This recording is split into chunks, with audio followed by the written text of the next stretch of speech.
Hey guys, tonight we drift into the kind of quiet, everyday moments that if you lived in a small medieval village might have been enough to get the neighbors whispering behind their shutters.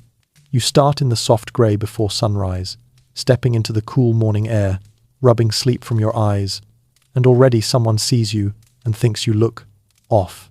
Maybe it's the way you blink too slowly, or how you linger outside a moment longer than normal.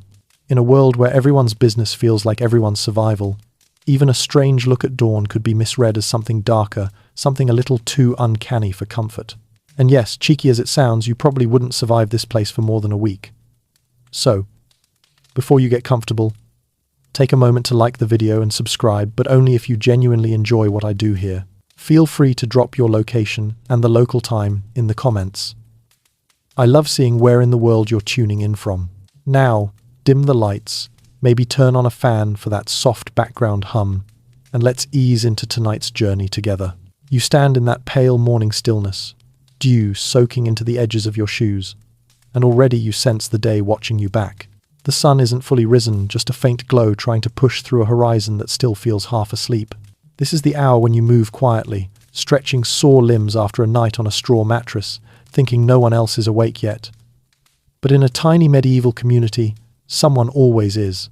Someone older, someone nosy, someone who notices when your routine shifts by even half a breath. Maybe today you step out earlier than usual because the chickens have been restless or you had trouble sleeping, or maybe you're just thirsty and wanted water from the well. Completely normal.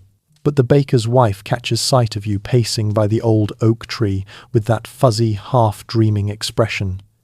And to her, your sleepy face doesn't look like sleepiness. It looks like secrets. This is where medieval life gets tricky. People didn't have explanations for insomnia, stress, or I woke up because a spider touched my face. Instead, they leaned into superstition. One mainstream historical fact: villages across Europe genuinely believed certain hours, especially the liminal ones, were spiritually risky. Dawn and dusk weren't just pretty, they were thresholds. If you were seen wandering or thinking too deeply at these times, questions blossomed like weeds. You tilt your head toward the sky, watching the sun smear itself into orange streaks, and that's all it takes. One quiet, reflective moment, the kind you'd have today while sipping your morning coffee. Except in medieval Europe, reflection wasn't a hobby. It was suspicious. People who stood still too long were often accused of listening to something or someone unnatural. A quirky tidbit: some villages believed witches could communicate with spirits during the earliest light, when the veil was thin and the village was silent. And here you are, just trying to uncrick your neck. You shuffle a few steps toward the well, the wooden bucket creaking as you lower it, and you notice someone peering out their window. You nod politely. They don't nod back. They're studying you, mentally taking notes, filing away this harmless moment for later. Saw them by the well before sunrise. Didn't like it. Felt wrong. Is that fair? Of course not. But fairness isn't the main currency here. Fear is. Historians still argue whether suspicion grew more from genuine belief in magic or from people simply needing a scapegoat when life got too difficult. Crops fail, cows die, someone trips and breaks their wrist. There must be a reason. And the reason? Often the person who seemed just a little different. As you walk back toward your door, you're thinking about breakfast. Maybe bread if it hasn't gone stale, or some leftover broth. Meanwhile, two women at the edge of the lane whisper. You can feel their eyes on your back like dust settling on your skin. They're saying you were staring at the sky again. Not exactly a crime by modern standards, but here, it's filed under odd behavior. You scratch your arm absently, maybe a mosquito bit you in the night, and that small gesture becomes its own rumor. Someone claims they saw you brushing away invisible things. Someone else claims you looked troubled, like you were speaking silently with unseen companions. You weren't. But medieval gossip doesn't need accuracy, it only needs volume. The truth is, everyone in this world moves with the awareness that one wrong impression could unravel your life. But you keep going, stepping back into your dim cottage where the fire's embers glow faintly.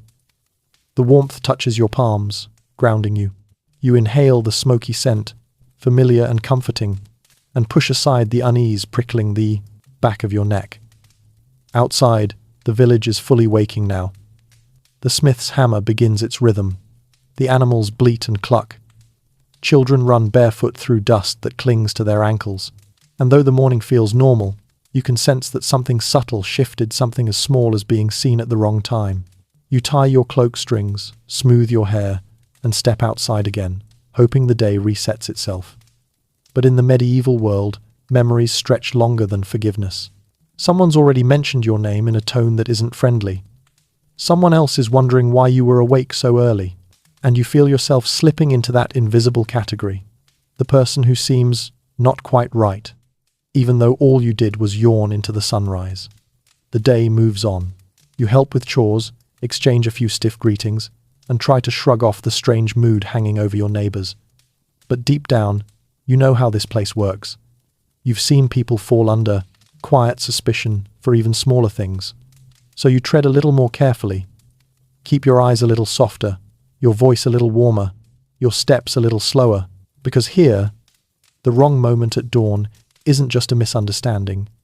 It's a seed planted in the fertile soil of fear, and all it needs is one good rumor to grow.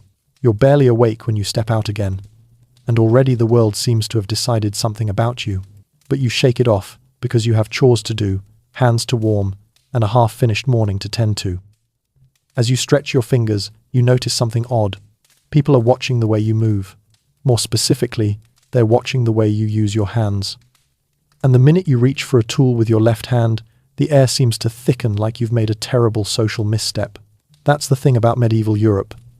Left-handedness isn't just quirky or creative. It's suspicious. It's unlucky. It's definitely not something you want to be caught flaunting before lunchtime.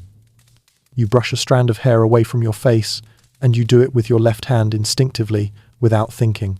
And you can practically hear the baker's apprentice whisper, "There, see, I told you. They favor the devil's hand." To be fair, he's not saying it maliciously. He's saying it like someone pointing out a goose with an extra feather. Strange, notable, and probably bad luck. A mainstream historical fact. In many medieval communities, the left hand was tied to superstition. The Latin word for left is sinistra, which conveniently morphed into the modern word sinister. People believed the left side was spiritually weaker, more open to bad influence, associated with omens and mischief. It doesn't help that as you kneel to gather a few kindling sticks, one falls, and you instinctively catch it again with the wrong hand. A quiet wave of suspicion rolls through the onlookers like a ripple in pond water. You sigh internally.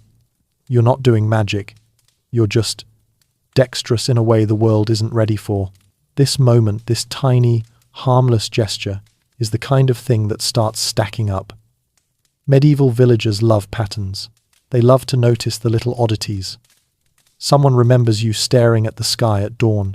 Someone else remembers you walking differently last week. And now someone has spotted your left hand acting like it owns the place.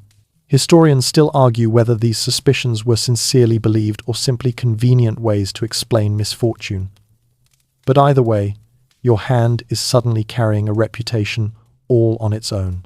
You walk toward the market lane, intending to buy a small sack of barley. Your coin is wrapped in a bit of cloth for safekeeping. When the merchant hands you the barley, you reach out, and this time, you consciously switch hands at the last second, forcing your right hand to take it. It feels clumsy, unnatural, like writing a sentence backward. The merchant squints slightly. Great. Now he thinks you're acting suspicious to hide something else. You can't win. As you head home, you try to relax your shoulders. Every medieval day is long, full of chores and little stresses, and having your hands judged like they're political advisors in a royal court does not help. You walk past a few houses with low, smoky chimneys. A woman outside is churning butter and pausing every so often to glance your way. She's pretending she's not staring, which is always a great sign that someone is definitely staring. A quirky tidbit. In some areas, parents would tie children's left hands behind their backs to train out the habit, not because they were trying to be cruel, but because they genuinely thought it was dangerous. They feared the left hand opened the door to spiritual corruption.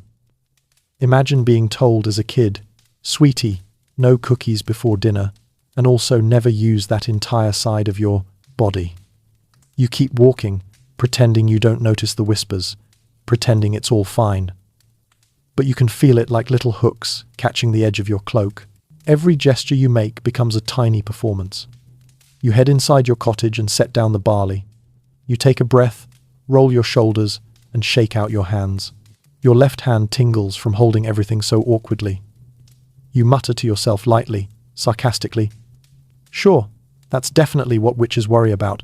Which hand to hold barley with." The joke helps. A little. But even muttering to yourself in this world is risky. Someone might hear. Someone might think they caught you doing other things. But you push through the discomfort. You light a small fire, coaxing the flame with a bit of kindling. As the orange glow flickers across your face, the cottage finally feels like a private world again.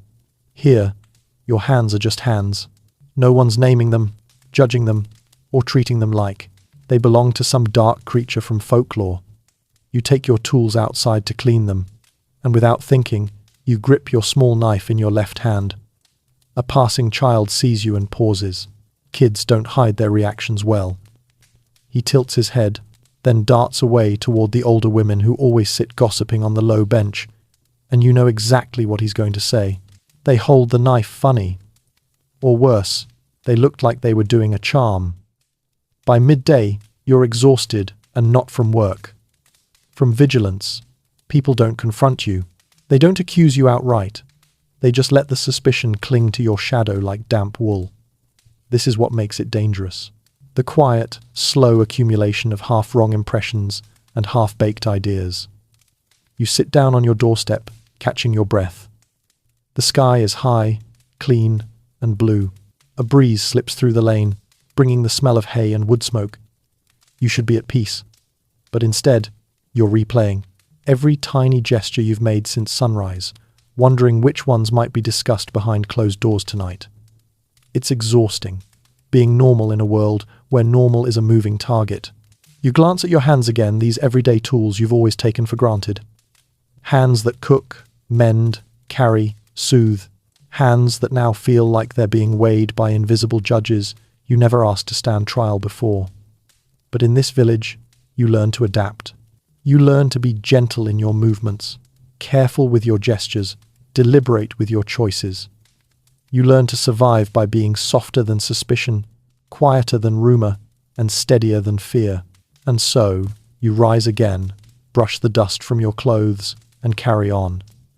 Not because the world makes it easy, but because giving up would draw even more attention. And attention? That's the quickest path toward trouble. For now, you simply step into the afternoon, wary but steady, telling yourself you can make it through one more day without giving anyone something new to talk about. You slip into the later part of the day, hoping the morning's odd looks have finally dissolved, like mist burning off under the sun. But as you head down the narrow dirt path toward the fields, you notice something subtle. A cluster of villagers watching where you go and how you go there. And it hits you. Walking alone, in this world, is not the neutral act you wish it were. You just enjoy the quiet, the space, the simple freedom of a path with no chatter around you. But in a medieval village where life is communal to the point of suffocation, being a solitary walker is enough to turn a couple of raised eyebrows into a quiet committee meeting about your strange habits. You adjust the strap of your simple cloth bag and keep walking. The lane curves gently past the mill and out toward the meadows, a familiar route you've taken 100 times. But today, the absence of company is suddenly glaring, and you sense it. Someone is already drawing a connection between the sunrise oddness, the left-handed awkwardness, and now you wandering around looking self-content. A mainstream historical fact. Medieval communities genuinely distrusted people who spent too much time alone. Isolation was interpreted as secrecy. Secrecy was interpreted as unnatural, and unnatural easily slid into witch-like. People believed good, God-fearing villagers naturally craved company. Too much solitude felt wrong. Like quiet, made you available to the wrong sorts of influences. As you walk along a hedgerow, the sound of your footsteps on the dirt feels louder than usual. You keep your eyes forward, pretending you don't see the shepherd pausing mid-step to watch you. or the woman drawing water who slowly turns her head as if you're a traveling omen drifting through her day. You just want air. You just want peace. But here, peace looks like plotting. You step onto a grassy rise where the meadow spreads open. A soft wind carries the scent of clover. This is usually where you breathe easier, but today it feels like standing in the middle of a stage with an invisible audience. You glance around instinctively. No one is near you, yet you still feel observed. Historians still argue whether these suspicions were rooted in spiritual fear or simple social anxiety. People didn't understand introversion. They didn't understand mental health. They didn't have the language for, "I just need a break from everyone," and their loud opinions. They only had two settings: communal life and the troubling rejection of communal life. You lower yourself onto a flat stone and stretch your legs. The grass rustles. A few insects buzz past. The quiet settles over you. But it's the kind of quiet that feels like it has consequences. You've been here maybe 3 minutes when you spot movement. A young girl in a faded wool dress stands at the edge of the path. She wasn't there a moment ago. She's staring at you with giant, curious eyes, clutching a bundle of sticks. For a second, she looks like she wants to wave. Then she changes her mind and sprints back toward the village like she's caught sight of something mildly horrifying. You sigh. Hard. You stand up again because staying still will only give someone more to misinterpret. As you walk back toward the fields, you pass a pair of older men repairing a fence. They don't greet you the way they normally do. Their nods are stiff. Their eyes track you like they're waiting for you to slip into a shadowy hole in the ground. You want to tell them, "I'm not doing anything suspicious. I'm not praying to the moon. I'm not whispering Latin incantations. I'm just trying to chill for 5 minutes." But explaining is always worse. Explanations sound like defensiveness. And defensiveness? That's practically an admission of guilt. A quirky tidbit. Some medieval superstitions insisted that witches needed solitude to recharge. Their powers like a magical phone battery that only filled up when you wandered away from the village noise. So your quiet walks? Yeah, perfect witch behavior, according to someone's cousin's grandfather's church elder who heard it from a monk who probably made it up anyway. You head toward a small stream to rinse your hands, hoping to avoid people entirely. But of course, a boy appears from behind a clump of reeds, sees you, and runs so fast he nearly faceplants. Great. Now, the story will be, they were alone by the water again, which sounds way more suspicious than they were rinsing dirt off their palms. You decide to cut back early and head home, taking a narrow goat path instead of the usual road. But even this choice might raise questions. Why avoid the main path? Why slip through the trees like someone with something to hide? You can practically hear the murmured theories forming like storm clouds. Back in the village, a few chickens scatter as you walk past. A. Potter's wife leans out her window and frowns, not angrily, just thoughtfully. The expression people wear when they're filing away a detail for later gossip. The miller sees you and tilts his head with a mix of curiosity and mild concern, as if he's spotting a stray dog that belongs somewhere else. It's amazing how quickly a reputation forms here. You didn't curse anyone. You didn't summon demons. You didn't even burn weird herbs. You just walked. Alone. And somehow that's enough to shift how the village breathes around you. By the time you step into your cottage, the sky is shifting toward evening. The light is warm. The dust floating through the air looks like tiny stars caught in a sunbeam. You should feel safe again. But even inside, you're carrying the day's unease. You shut the door slowly, not because you're afraid, but because you know every sound echoes in a village this small. Solitude was supposed to restore you. Instead, it's become one more quiet strike on a tally you didn't know people were keeping. You sit on your wooden stool, rub your hands together, and steady your breath. You tell yourself you'll move differently tomorrow. Walk with someone. Stay near others. Keep your solitude indoors where it won't grow legs in someone else's imagination. But even then, you know how fragile this place is. How the smallest pattern becomes a story. How the story becomes a suspicion. And how the suspicion, if fed by fear, can turn you into the village's next whispered danger. And all you did was take a walk. You've barely recovered from the scrutiny of your solitary walk when something else decides to betray you. Your pets. Or rather, the fact that you have them. Because in this world where superstition fills the quiet spaces between chores, even the gentlest creature can transform into a familiar if someone squints at it long enough. The trouble starts when your cat slinks out from under your door. She's a small, dusty grey thing with a kink in her tail and an attitude that suggests she's the true owner of your cottage. She stretches, yawns, and pads across the lane just as old Tom the Cooper is hobbling past. He stops. He narrows his eyes like your cat just recited the Lord's Prayer backward. And then he mutters something under his breath. Something that definitely isn't a compliment. You sigh. Again. A mainstream historical fact. In many medieval regions, cats, especially solitary, nocturnal, or dark-coloured ones, were thought to be witches' assistants, not pets.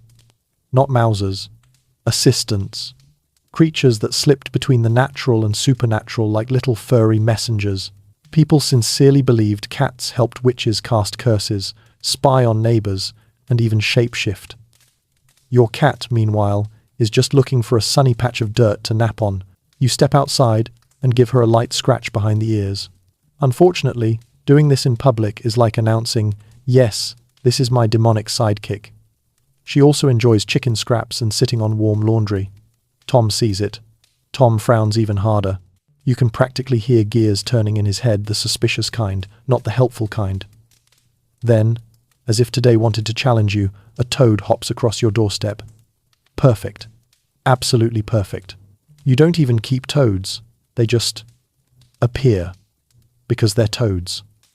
But medieval villagers didn't see random wildlife doing normal wildlife things. They saw omens, connections, patterns that weren't there. A toad at your door meant sickness, misfortune, curses, basically the worst wildlife review imaginable.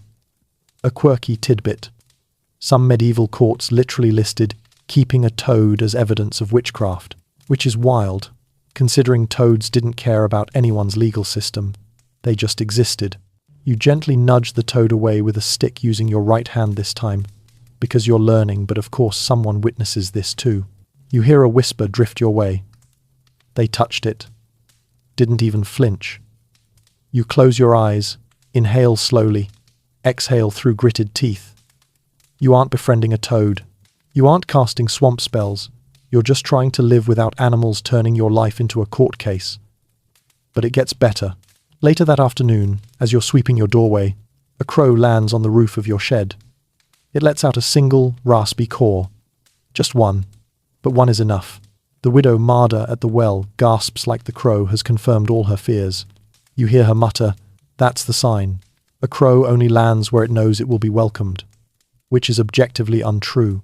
Crows land wherever they want, because they are crows and deeply chaotic creatures. But logic does not pay property taxes in this village. Historians still argue whether medieval people genuinely feared these animals or simply used them as convenient symbols to blame whenever life went wrong. Because blaming livestock disease on bad luck was unsatisfying.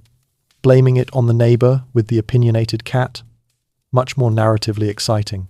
You finish sweeping and try to shoo the crow off, waving your arms like an irritated windmill. The bird hops once, flaps, and flies to the nearest fence post, still watching you with eyes full of personal judgment. It caws again. Marda gasps again. Another villager crosses themselves. You can't win. You could adopt a snail, and someone would accuse it of delivering coded messages. You retreat inside your cottage, but of course your cat follows you because her entire worldview is, wherever you go, I go, unless I have better things to do. She rubs against your leg, warm and purring, oblivious to the fact that the outside world is now convinced she's your nocturnal business partner. You crouch down and whisper, "You are not helping." She blinks slowly, which, if anyone else saw it, would absolutely be interpreted as a spell. The day winds onward. You feed your cat. You chase the toad away a second time. You glare at the crow on the fence until it finally decides you're boring and flies off. But the damage has already been done. 3 animals in one day? Absolutely a story waiting to sprout legs. By late afternoon, when you step outside again, people glance at your cottage doorway before they look at you like they expect a parade of suspicious creatures to emerge at any moment. Someone asks casually if you've noticed any odd beasts about. Someone else wonders aloud whether animals seem drawn to you. You answer politely, but your voice sounds tight even to your own ears. Because the truth is, pets and strays aren't just pets and strays in this world. They're omens, indicators, evidence waiting to be twisted. The tiniest creature, a cat, a toad, a crow, can tip your reputation off balance. As evening settles in, your cat curls on your lap. The last bit of sun warms her fur, and her purring vibrates subtly through your hands. It's calming, comforting, ordinary, and for a moment you let yourself imagine living in a world where this is all anyone sees. A person and their cat enjoying a quiet sunset. But outside these walls, stories are already spreading. And stories here, they cling, they grow, they twist. All because a few animals dared to like you. You wake the next morning hoping, praying that today might be normal. That people will forget the sunrise suspicion, the left-handed gripping, the solitary walk, the parade of suspicious animals. But the universe laughs in your face almost instantly. Because today, without meaning to, you're about to commit one of the biggest medieval sins of all, using herbs.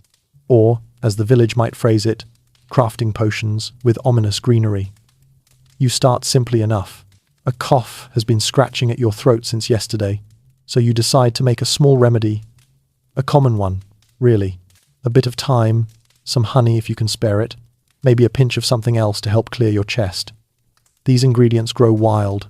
Everyone uses them. This should be fine. You step outside to gather thyme from the patch near your doorstep. The sun is still low, gold spilling over the rooftops. Birds chirp, goats bleat, and your cat curls sleepily under a bench. A peaceful scene except for the two women further down the lane who immediately stop talking when they see you crouched over a bunch of green plants like you're communing with nature's secret hotline. You pluck a handful of thyme with your right hand, look at you, learning from the previous disaster, but the problem isn't the hand. The problem is the plants. A mainstream historical fact. In many medieval communities, knowledge of herbs straddled a blurry line between folk medicine and forbidden magic. Most households used plants in some way, but the moment you were a little too good at it, or used herbs outside the norm, people got nervous. They didn't have a word for home remedies. They had words like charms, brews, and witch's concoction. Fantastic. You bring the thyme inside, crush it lightly with the flat of a spoon, and drop it into warm water.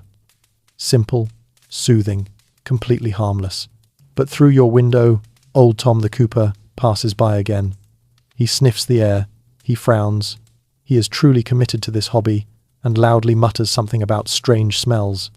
It's time, Tom. Not forbidden sorcery, just time. But rumours form quickly in small villages. You can already imagine. Tonight's gossip. They were boiling something. Smelled. Unnatural. I saw smoke from their window. They were whispering to themselves. You weren't whispering, but never let facts interrupt a good medieval panic. You sip your herbal brew and feel your throat soften. Bliss.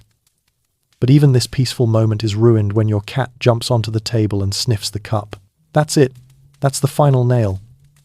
If anyone sees that, congratulations. You're officially the neighborhood potion brewer with your loyal feline assistant. You set the cup aside and rub your temples. This shouldn't be complicated. But everything is complicated here. Even making tea is a political event. Later that morning, a child knocks on your door holding their wrist. I fell, they say. Do you know something to make it feel better? You do. Of course you do. Everyone learns a bit of this stuff. You grab some yarrow from your shelf, yarrow, literally the McDonald's of medieval wound care, and begin crushing it between your fingers. This is where the real trouble begins. Two women from the lane wander by and see you hunched over the child's hand with plants spread out on a cloth. They lean in, whispering like you're giving the kid forbidden wisdom. The child sniffles. You smile.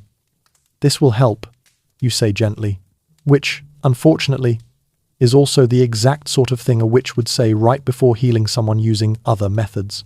A quirky tidbit. Some medieval texts claimed witches used harmless plants as disguises hiding curses inside innocent herbs, which means healing the child is a lose-lose situation for you. If the child gets better quickly, Suspicious. If the child takes too long to heal, also suspicious. Historians still argue whether these ideas were widely believed or mostly pushed by clerics needing moral authority. Either way, the villagers aren't thinking that deeply about it. They're watching you smear crushed herbs onto a child's wrist, like you're delivering a sermon in a language no one asked for. When the child thanks you and runs off, one of the women calls out, "Where'd you learn that?" And the way she says it makes that sound like ancient forbidden rituals handed down by moonlit covens. You answer truthfully, "From my mother." This does not help. They immediately exchange a look like, "Ah, a family tradition." You stand there, holding a scrap of cloth stained green. If you could time travel, you'd invent ibuprofen just to avoid this headache. By midday, villagers are glancing at your hands again, not because you're using the left one this time, but because they know those hands do things with plants. Someone asks if you have anything for headaches. Someone else asks if you have anything for bad dreams. A third person simply stares at you like you're a walking apothecary of potential evil. You decline politely, because making more remedies right now is the medieval equivalent of juggling torches in a wheat field. You're already under enough suspicion. But avoiding herbal work only makes people more curious. They whisper. Maybe they only help certain people. Maybe they choose who gets healed. Maybe they're hiding stronger herbs. You can't do anything right. By late afternoon, your cottage smells like thyme, yarrow, and mild frustration. You sit down, sipping the last of your earlier brew, and let your mind settle. The warmth calms your throat. The herbs do exactly what they've always done, help you feel human. But outside your walls, they've become a narrative, a story, another quiet mark on the ever-growing list of reasons you seem different. You rest your head against the wooden wall, aware of your breath, aware of the silence, aware that simple healing has turned into something shadowed and misunderstood. And all you did was make tea. The day winds on, and you think just maybe you've earned a bit of calm. You haven't used your left hand in public. You haven't taken a solitary stroll into the horizon. You haven't brewed anything stronger than a mild herbal tea. You've even kept your cat indoors, which she resents with the power of 1,000 angry saints. It should be enough to reset your reputation back to perfectly normal villager. But then night falls, and night, in the medieval world, has opinions. You're settling into bed, pulling a scratchy wool blanket up to your shoulders, when sleep drags you under faster than you expect. And somewhere in that swirling, half-conscious state between dream and reality a strange picture forms. A field, a silver light, a sound like distant rushing water. Your dream shifts, twists, becomes something vaguely unsettling. A shadow moves at the edge of the scene. You turn toward it, and suddenly you snap awake, heart pounding. Your breath is fast. Your skin is damp. And for 10 seconds, you have no idea where you are. Old straw under your back. A cold draft slipping through the doorway curtain. A loud crack in the ceiling suggesting mice are, once again, staging a midnight performance. Everything is normal. Everything is fine. Except someone heard you scream. You clamp a hand over your mouth. But it's too late. Footsteps shuffle outside your door. A voice whispers, "Did you hear that?" Another murmurs, "Sounded like something waking." A third voice, further away, mutters a prayer with the urgency only late-night terror can produce. You lie there motionless, face buried in your blanket, wishing dreams weren't a public event in this world. A mainstream historical fact. Medieval villagers believed that dreams, night terrors, and sleep disturbances weren't just random brain glitches, they were signs, messages, interactions with forces beyond the physical world. And sleepwalking?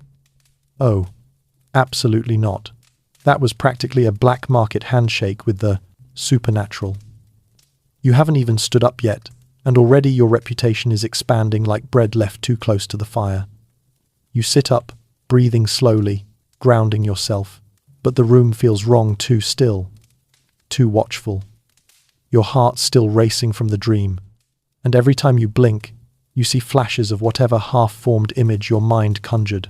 It wasn't even scary by modern standards, just bizarre, vivid.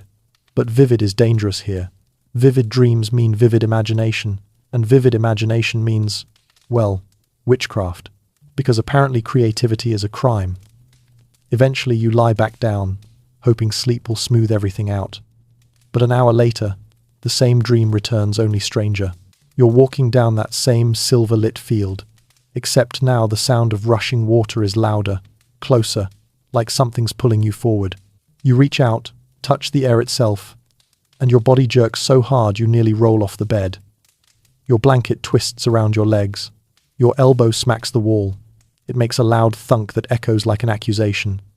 And this time, someone knocks. Not a gentle knock, a concerned one, wrapped in fear and curiosity. You all right in there? Someone calls softly through the wooden door. You freeze, heart thudding. Do you answer? If you say, yes, I'm fine, it sounds defensive. If you say, it was only a dream, it sounds like something a person hiding witchcraft would say. If you say nothing, you confirm their fears. You settle for a half-asleep grunt, a universal noise meaning go away. But it's too late. The villagers have heard enough. They shuffle back into the darkness, whispering like wind through hollow reeds. When dawn finally comes, soft, pale, gentle, you step outside, hoping the night's chaos evaporated with the stars. But the glances start immediately. People look at your eyes first. Are they bloodshot? Too wide? Too haunted? Then they look at your hands, because apparently hands are the medieval lie detector. Then they lean just slightly away from you, as if dreams are contagious. You overhear a woman at the well whisper, "They make noise at night." Her friend replies, "Spirits trouble those who deal with them." Another adds, "Or they walk in their sleep. My cousin said, that's how the devil visits." You bite your tongue to keep from saying something sarcastic, like, "Actually, the devil's very busy, and I doubt he's stopping by my hay mattress," even though you really want to. Historians still argue whether sleepwalking was viewed as demonic influence, spiritual wandering, or simply a medical issue no one understood.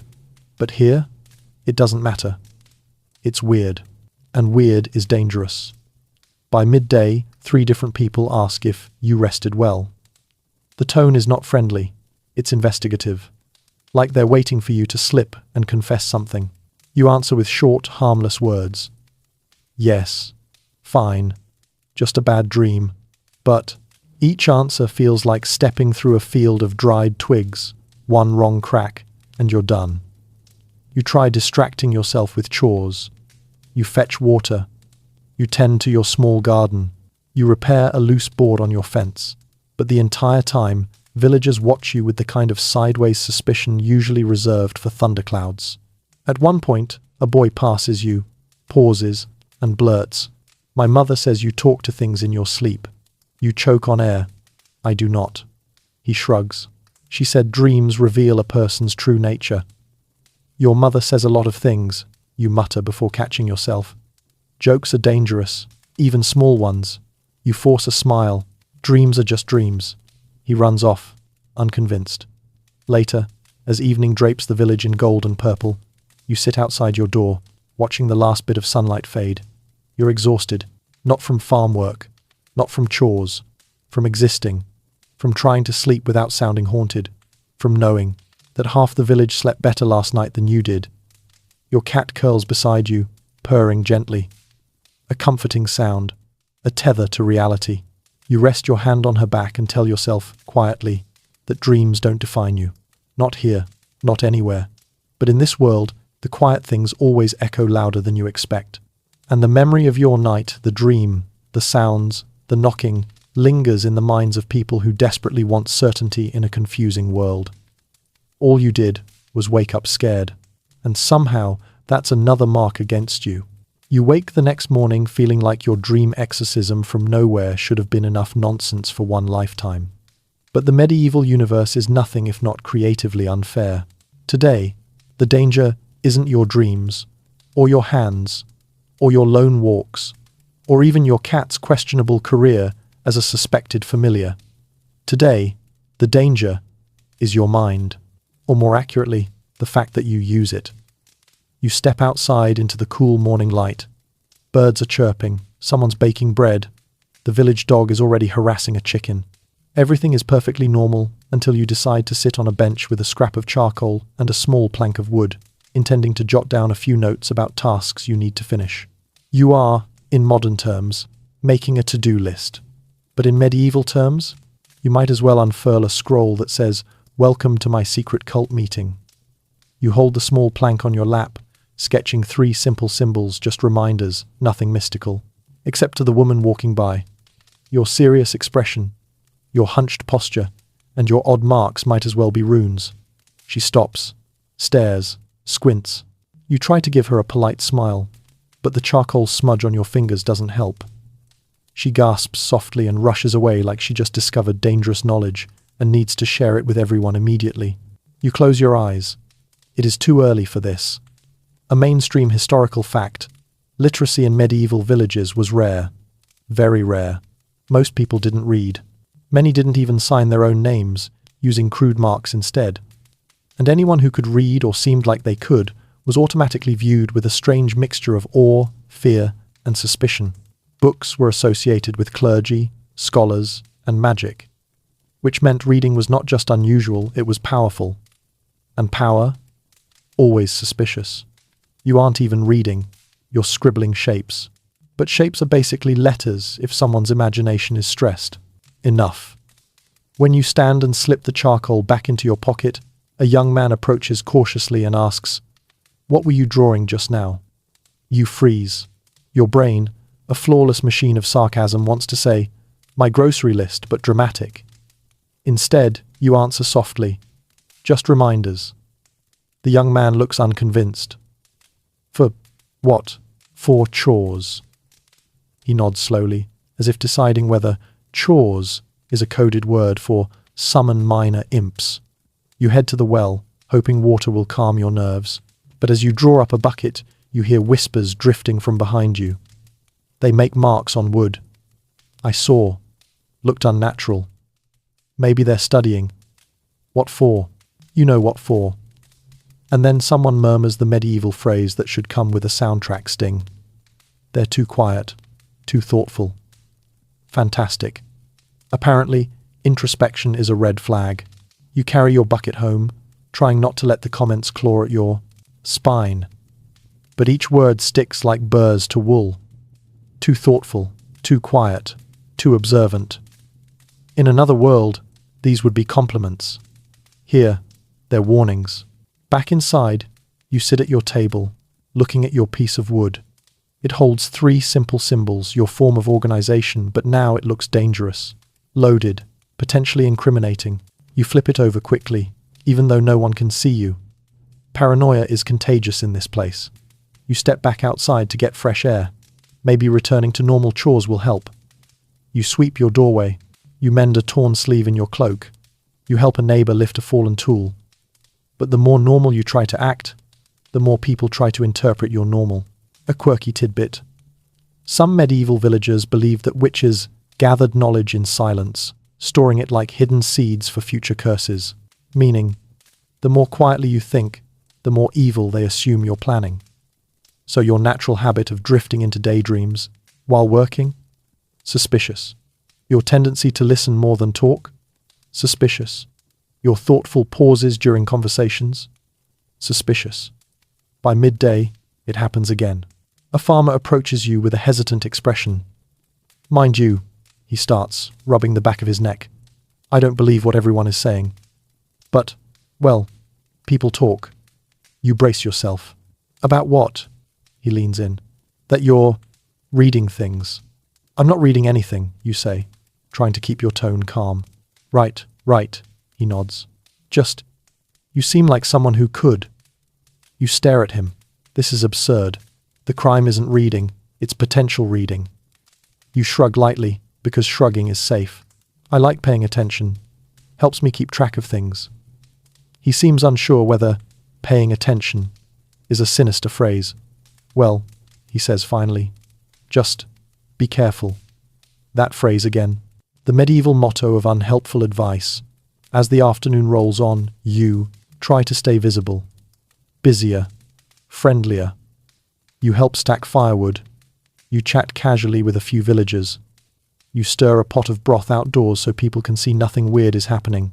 And still, you catch glances sideways, narrow, thoughtful. People watch your face when it goes quiet. They watch your hands when you pause mid-task. They seem to think that every moment you spend not speaking is filled with whispered dark knowledge. Historians still argue whether these suspicions were driven more by fear of the unknown or fear of difference. But either way, your mind has officially become its own hazard. As evening settles and soft orange light paints the village, you sit on your doorstep with your cat curled beside you. You think, quietly, softly, about nothing dramatic, just the day. But even thinking feels heavier now, like it has consequences. You rest your cheek against your knee and exhale. In a world that mistrusts solitude, nighttime noises, herbs, and left hands, of course, your brain would eventually get added to the list. All you did was think. And yet somehow, that's enough to make the village uneasy. You wake the next day feeling cautious but determined. You tell yourself firmly that today has to go better. You can control how you walk, how you talk, how you use your hands, how your cat behaves well. Not really, but you can try. You can even avoid herbs and dreams and accidental thinking in public. What you can't control, however, is the weather. And unfortunately, the weather has opinions too. It begins in the early afternoon. You're sweeping your doorstep, safe, harmless, neutral activity when the wind shifts strangely. One moment the air is warm and still. The next, a sudden, cold gust rushes down the lane like it has someplace urgent to be. You pause. Look up. Clouds gather fast, unnaturally fast, the way they do before a summer storm. Except this isn't the season for storms. Not here, not now. And weather being out of character in a medieval town is never just weather. It's suspicious. A mainstream historical fact. Medieval Europeans strongly believed that storms, droughts, sudden cold snaps, or odd gusts of wind were not random atmospheric events. They were direct reactions from God, saints, angels, or witches. If lightning struck twice in one season, someone somewhere was blamed. If hail fell unexpectedly, someone's name got whispered. Today, the clouds are forming above your cottage first, which is extremely rude of them. As you stand there, watching the sky churn like it took your dawn staring personally, old Tom the Cooper, your new part-time nemesis, emerges from behind his shed. He looks up, then looks at you, then looks up again, then narrows his eyes so intensely you fear his face might fold inward. You want to shout, "I did not make the sky do that," but shouting is definitely witch-like, so you settle for an exasperated sigh. Thunder rumbles, just a small growl, a warning. The baker's wife hurries outside to pull in her laundry. She glances your way as she grabs her sheets, and the look she gives you is not subtle. It's the look of someone who's certainly connecting dots that do not exist. You keep sweeping because stopping would look like guilt, but continuing looks like defiance, and going back inside looks like hiding. The medieval world is full of these lose-lose social gymnastics. A fat raindrop splashes onto your forehead, then another, then four more. And of course, the first few drops fall only around your part of the lane. You watch, incredulous, as the sky drizzles exclusively over your cottage and the patched fence beside it. 10 feet away, dry, completely dry. You stare upward like, really? We're doing micro-weather now? Meanwhile, the blacksmith across the lane takes one look at the strange, localized drizzle and immediately shuts his shop window. Not because of the rain, no. He's seen rain before, but because that rain is happening too close to you. Great. You step back under the roof overhang, but the damage is done. People have seen it. People have felt it. The whispers begin before the first proper raindrop even hits the ground. Storm clouds came right over their roof. I told you, animals follow them now. The weather does too. Did you smell the air? It changed when they stepped outside. I heard witches can summon wind without even meaning to. You rub your temples. This village could win awards for imaginative paranoia. The storm finally breaks. Rain falls properly now across the whole village, not just your doorstep, and the wind picks up until shutters bang and chickens panic. The sky spits a bolt of lightning far to the east, and the thunder that follows rolls through the valley like someone dragging furniture in the heavens. A quirky tidbit. In some medieval texts, lightning was believed to be God striking demons or people with demons. So, lightning near a home, not a great omen. Lightning striking a field, sign of someone's sin. Lightning striking a church, sign of everyone's sin. So when lightning strikes a tree just beyond the village edge, close enough to make everyone jump, the nearest farmer mutters, "Someone's brought this upon us." 3 guesses who he means. You watch the rain from under your roof, hugging yourself against the cold breeze cutting through your clothes. You're not afraid of storms, you're afraid of what people turn storms into. Historians still argue whether weather-focused witch accusations came from genuine belief or convenient blame-shifting. But fear is fuel, and this storm is providing the village with a full cartload. As the rain falls harder, you notice a group gathering beneath the awning of the meeting hall. They're talking, pointing occasionally, and each time someone points, the angle lines up with your cottage. You can't hear their words, but you know the melody. What did they do? Why did it begin at their roof? Have you noticed how odd things keep happening near them? You want to yell, storms exist, wind exists, weather exists, but that's not the medieval worldview. Weather does not just happen. Weather has intent, moral intent. Eventually the rain slows, the clouds begin to drift away. A faint beam of sunlight pierces through like the sky is apologizing. But apology or not, villagers are already stepping back outside, scanning the ground, checking their roofs, examining their gardens for signs of damage. And still glancing at you, you decide to walk a little, partly to warm up, partly to look normal. Mistake. The moment you step into the lane, someone says, "Weather changes when they move." You nearly trip. No, it does not. You are not the medieval weather app. But rumors, once planted, grow fast. By evening, the storm is a memory, but the suspicion is not.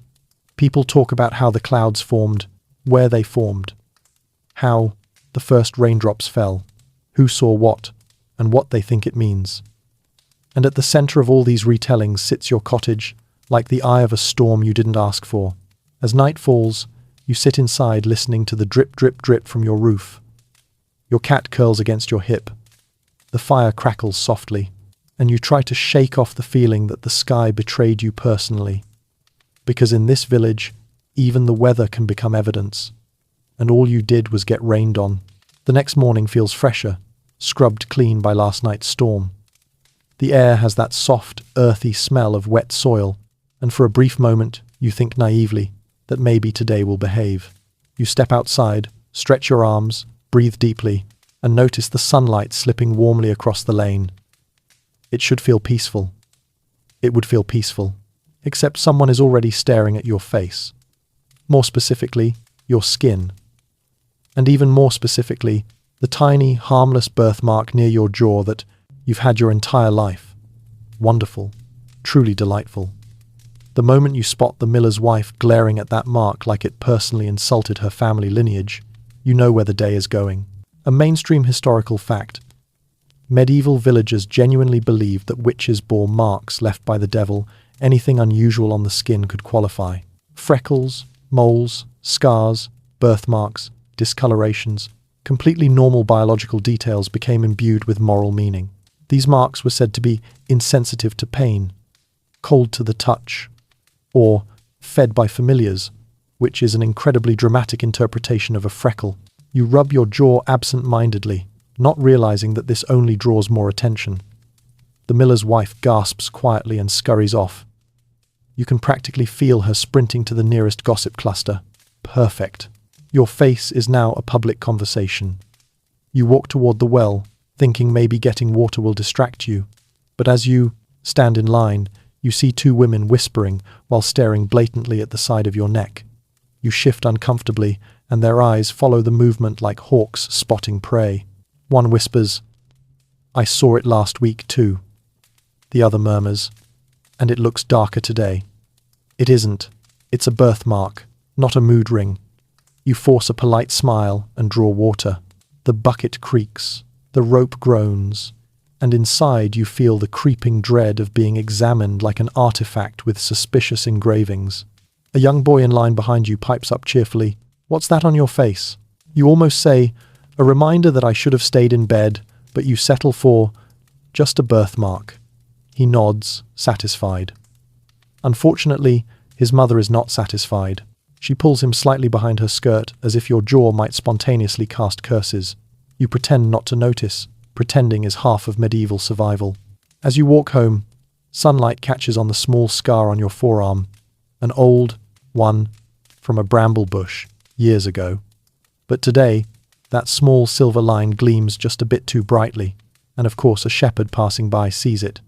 He stares a moment too long. He says nothing, but he doesn't have to. It's amazing how silence can accuse more loudly than words. A quirky tidbit. Some medieval witch hunters carried long needles meant to poke suspicious marks. If the accused didn't flinch, maybe the needle missed a nerve. Maybe they were too terrified to react. It was considered proof, which goes to show that medieval science often took a long lunch and never returned. You reach your cottage and close the door, leaning your forehead against the wood. But hiding only makes you look guilty. You force yourself back outside and decide to do something normal, public, wholesome. Hanging laundry. You sling damp linens over a wooden beam. They flap lazily in the breeze. But as you lift your arms, your sleeve slips a little, revealing a faint discoloration from your upper arm. Another harmless mark with a backstory so boring it could put a caffeinated owl to sleep. A passing woman stops mid-step. Her eyes widen slightly. Then she does the worst thing imaginable. She crosses herself. You nearly drop a sheet. You want to explain. Truly, you do.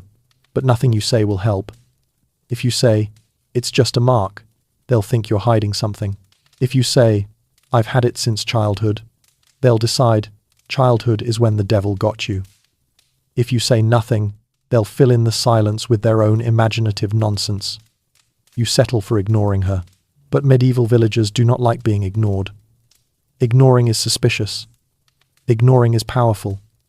Ignoring is what witches do when peasants shout accusations they consider beneath them. You can feel the day slipping. By noon, you hear a small cluster near the well murmuring, "I heard they have 3 marks." 4, someone told me. I saw one shaped like a crescent. No, a claw. You pause outside your door, checking your natural, boring, completely unmagical skin, wondering how you upgraded to claw patterns. The human imagination is truly out of control. Historians still argue whether villagers actually believed in devil's marks, or whether the concept conveniently justified accusations. Maybe both. Fear loves tools, and the human body is full of odd details waiting to be misinterpreted. In the afternoon, the sun grows warm, the village quiets, and you think finally the gossip is fading. Wrong.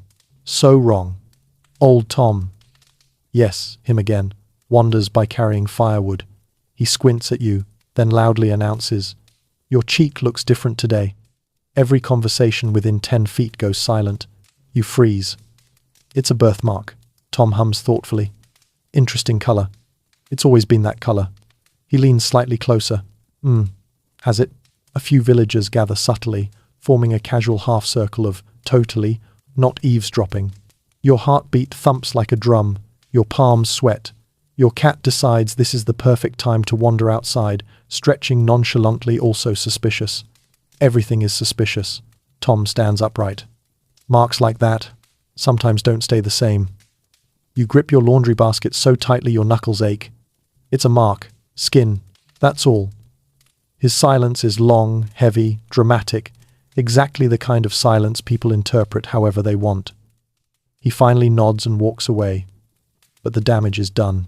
The audience murmurs like a hive waking up. You head inside, shut the door, and sag into your chair. Birthmarks, scars, freckles, a mole, a scratch. Any of these could be proof, not because they mean anything, but because people want them to. A body is a story, and medieval villagers never miss a chance to read it completely wrong. You rub your jaw again and exhale slowly. You remind yourself that it's just skin, just your body, just nature, doing its thing. But in this village, nature is always suspect.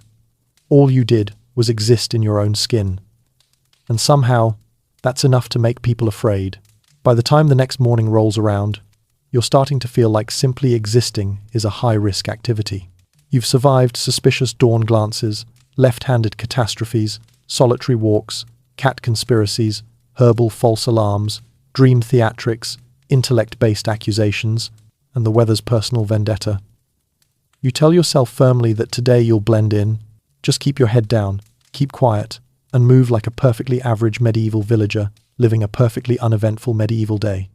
Unfortunately, today you're cooking. And medieval cooking, with its smells, colours, bubbles, and unpredictability, is basically special effects magic to anyone watching. You start with something simple, a barley porridge you've made 1,000 times. But as soon as the pot warms, a puff of steam curls upward in a shape that looks, to you, like normal steam. But to the two men passing by your window, it looks like odd fumes. You don't even know what that means, but they say it with that tone. The tone of, oh no, more evidence. A mainstream historical fact. Villagers believed food could be cursed, blessed, poisoned, enchanted, or turned, not by ingredients, but by the intentions of the cook. Bread that didn't rise, ale that fermented strangely, stews that thickened too fast. These were all interpreted as signs of supernatural interference. And if someone already half suspected you, your kitchen becomes a place of high drama. Your porridge bubbles, a normal bubble, a very typical, unmagical bubble. But you hear someone outside murmur, "Saw smoke coming out their window again." It's steam, Martha. Steam. You stir the pot gently and breathe deeply. Calm, controlled, totally not sinister. As the porridge finishes, you decide to prepare bread for later simple rye bread. Easy. You mix the dough, knead it, shape it, and leave it to rest. Perfectly ordinary. Except today, the dough rises faster than usual because the morning is warm. You know exactly what that means. When you step outside to sweep the doorstep, the baker's wife passes by. You smile politely, open your door to step back inside, and a wonderful smell drifts out. Warm yeast, rising dough. Unfortunately, she stops dead. "That's a quick rise," she says flatly. You freeze with your broom mid-air. "It's warm today." She raises an eyebrow. Warm, is it? Oh no, oh no, no, no. She walks off slowly, suspiciously, like your bread might cast lightning at her if she turns her back too fast. You shut your door gently and lean against it. Your kitchen table looks normal. The dough looks soft and airy. But apparently soft and airy is a threat now. Then comes the next disaster. You decide to brew a small batch of ale, nothing fancy. Everyone brews ale. Even children drink weak ale. This is as everyday as washing your face. But your cat, because she is a dedicated agent of chaos, decides that this is the moment to leap onto your shelf, knock over a pouch of dried berries, and send them tumbling directly into your brewing pot. The pot begins to bubble, brightly, like unnaturally brightly. You stare at it. Your cat stares at it. The liquid turns slightly pink, not magical pink, not neon pink, just pleasantly fruity pink, but to anyone outside, it might as well glow with unholy power. You desperately scoop out berries, muttering under your breath the entire time. Not spells, not curses, just frustrated mumbling. But of course your window is open, and of course someone outside chooses that exact moment to walk by. You hear, they're chanting over a cauldron. You freeze. I was complaining about berries, but the villager is already walking faster. You grab a cloth, wipe your hands, and collapse into your chair, wondering how medieval people survived their own imaginations. Historians still argue whether medieval fear of strange foods came from genuine superstition or from the simple fact that most people had no idea how cooking science worked. Yeast rising, mysterious. Fermentation, suspicious. Colors changing, witchcraft obviously. You wish you were joking. Later that afternoon, your neighbor, always well-meaning, always mildly terrified, knocks softly at your door. I smelled something earlier. You swallow. Cooking. Was it? She pauses, thinking carefully. It smelled unusual. It had berries in it. She nods slowly, as if that explanation is both plausible and deeply concerning. Well, just checking. You know how people talk. You do know. Oh, you know so intimately it hurts. And just when you think the day can't get worse, your bread finishes baking. It looks perfect, golden, rustic, completely innocent. But when you slice it, it makes a crack, a loud one, a hard crust meeting a dull knife, a totally ordinary sound, except the shepherd passing outside your window jumps like he's been stabbed by an offended spirit. He peers inside. What was that? Bread. He tilts his head. Sounded like something breaking. It's crust. Crust doesn't usually. He stops, narrows his eyes. What else is in there? You stare at him. Flour, water, salt. He keeps staring. You sigh. And a little honey. The shepherd's eyebrows nearly fly off his face. Sweet bread? On a weekday? You blink. Yes? He mutters, horrified. Unnatural. You clutch the loaf, briefly considering moving to a cave. By evening, whispers float through the village. They brew strange drinks. Their bread rises too fast. Their food smells unusual. Their pot bubbled pink. I heard something crack in their house. What was it? Don't know. Could have been anything. That's the problem. A quirky little fact. Some medieval communities believed that witches used enchanted food to manipulate emotions, cause nightmares, or influence luck. Bread, ale, stew, any of these could be vessels. And once people start thinking your kitchen is suspicious, everything you cook looks like a delivery system for chaos. As night falls, you sit by your fire eating a perfectly normal slice of bread and sipping your ruined but not dangerous ale. Your cat curls beside you, flicking her tail smugly, absolutely unaware that she helped create witchcraft accusation has oh no zero of the week. You chew slowly, thoughtfully. All you did was make lunch. And somehow that's enough to convince half the village you're spicing your meals with dark influence. You tell yourself quite firmly that tomorrow will be uneventful. You will not stare at the sky. You will not touch herbs. You will not think too loudly. You will not cook anything that bubbles, hisses, changes color, or makes noises resembling cryptic messages from beyond. But you forgot one thing. You have neighbors. And neighbors, in a medieval village, are the biggest hazard of all. Not because they hate you. Most don't. They're just unlucky, chronically unlucky. And when unlucky people live near someone even slightly unusual, that misfortune becomes your fault. You step outside into the soft morning light, determined to start fresh. But the first thing you see is old Tom Yes. Him again. There should be an award for most dedicated suspicious gaze, struggling to lift a crate of firewood. He grunts, adjusts his stance, tries again, and predictably pulls something in his back. He yelps, he freezes, he looks at you. You literally have not spoken to him today. You have not made eye contact. You have simply existed. But he straightens slowly, clutching his spine, and mutters. Felt a strange twinge, right when they stepped outside. Are you serious? Even your footsteps are guilty now? A mainstream historical fact. In many medieval communities, misfortune didn't need logic, it needed proximity. Cows stopped giving milk. Someone cursed them. A pot cracked. Someone hexed it. A person stubbed their toe. Obviously maleficium. People genuinely believed bad luck rippled outward from individuals tainted by dark influence, or, more accurately, from anyone they already distrusted. You sigh deeply and walk away before Tom can imply you attacked his vertebrae from 15 feet away. But the misfortune parade is only beginning. As you pass the home of the baker's wife, she throws open her door dramatically and shouts, "My bread collapsed." You startle. "I what?" She points a trembling finger at you, as though she's uncovered a conspiracy. It was rising perfectly, and the moment you walked past, it sank in the center like someone sucked the life out of it. You blink. "I didn't even know you were baking." She hums, ominously. "Yes, exactly." You consider walking into the river.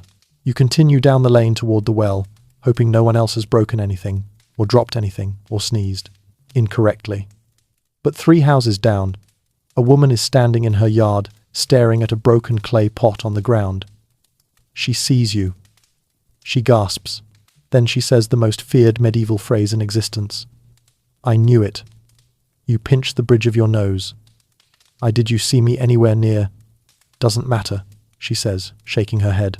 It shattered right after you crossed the lane. You resist the urge to shout, Clay is fragile, Bertha, and instead offer a polite nod before leaving as fast as dignity allows. Unfortunately, your presence alone seems to generate disasters today. The village dog gets loose and knocks over a bucket. An elderly man spills his porridge. A chicken escapes and terrorizes someone's garden. A cartwheel creaks in a suspiciously dramatic way. And each time you happen to be within seeing distance, someone whispers, There, did you see that? Things go wrong near them. A quirky tidbit. Some regions genuinely believed a witch didn't need to cast spells actively. Simply walking near someone could drain fortune. People feared the evil eye, a curse caused not by rituals, but by glances, presence, or even accidents of timing. Meaning, if you had chronic bad luck or lived close to someone who did, superstition made you a perfect suspect. By midday, the rumors are swirling with impressive creativity. I heard Tom's back only hurts when they're nearby. The baker's dough fell because they envied her bread. The pot shattered because they walked past too confidently. The dog ran loose because animals sense dark energy. The chicken, well, chickens always do that, but still, you try staying indoors.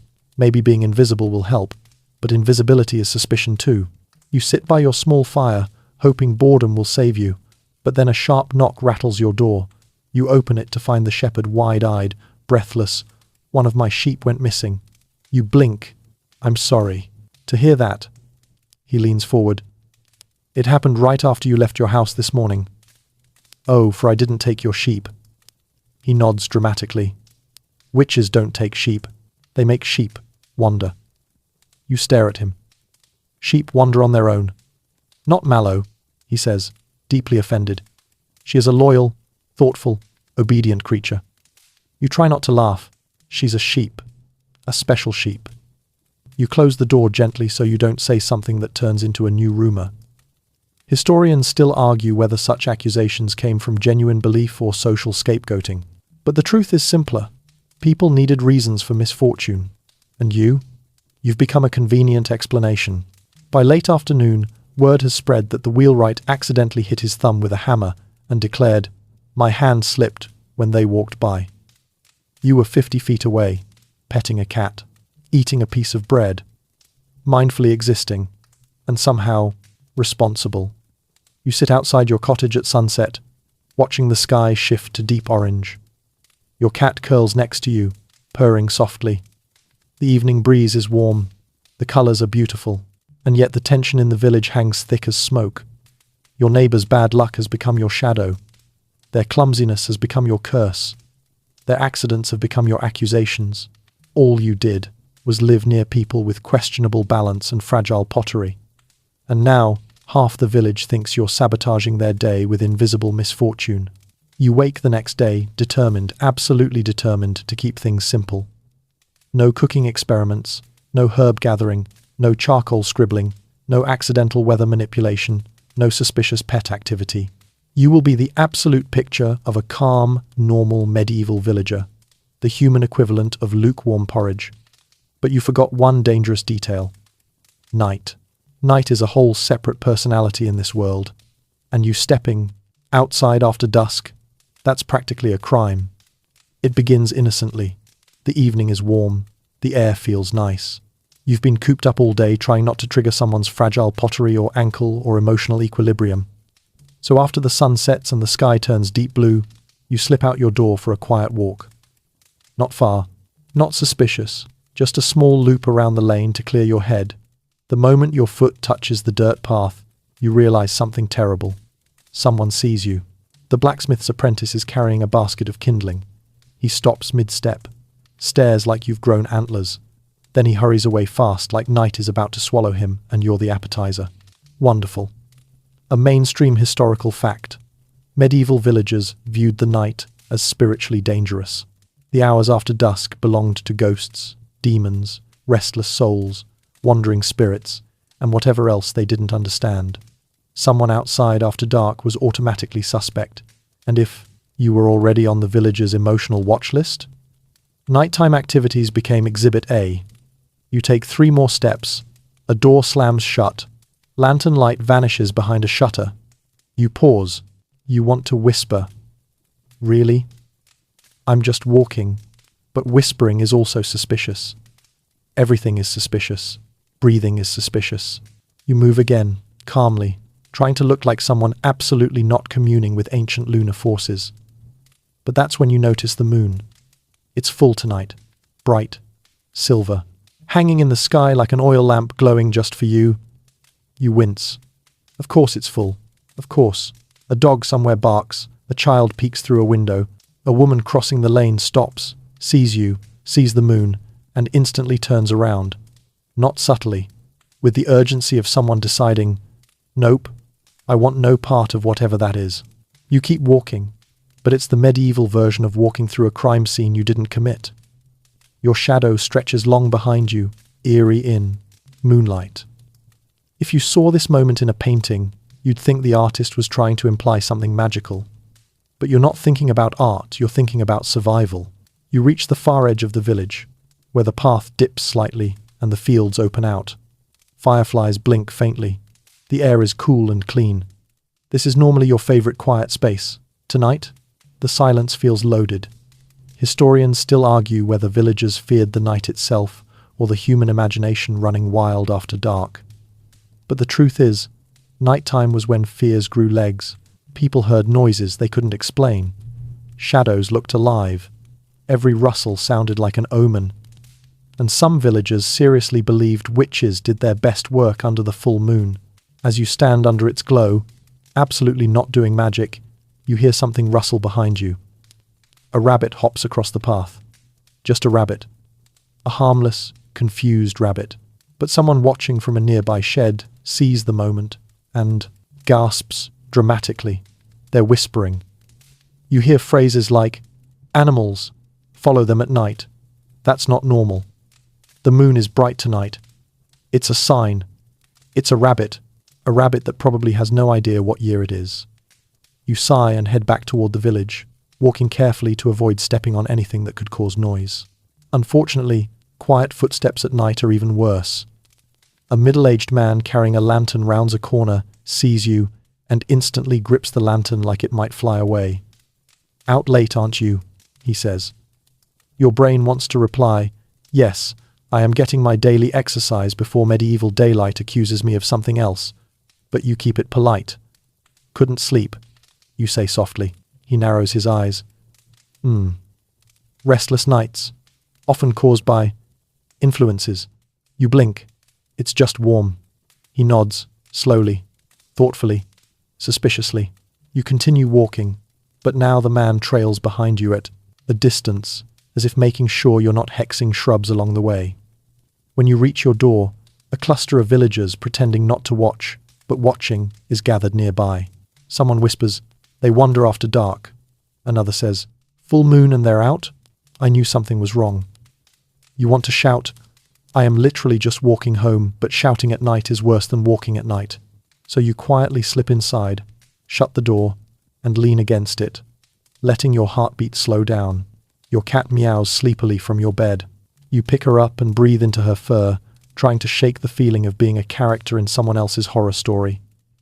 Except the horror story is all superstition. And the starring witch? You. The next morning, you step outside, trying to look fresh and innocent, but the glances say everything. Night rumors spread faster than daylight truth. People greet you stiffly. Some don't greet you at all. A child asks bluntly, "Were you out, looking for ghosts?"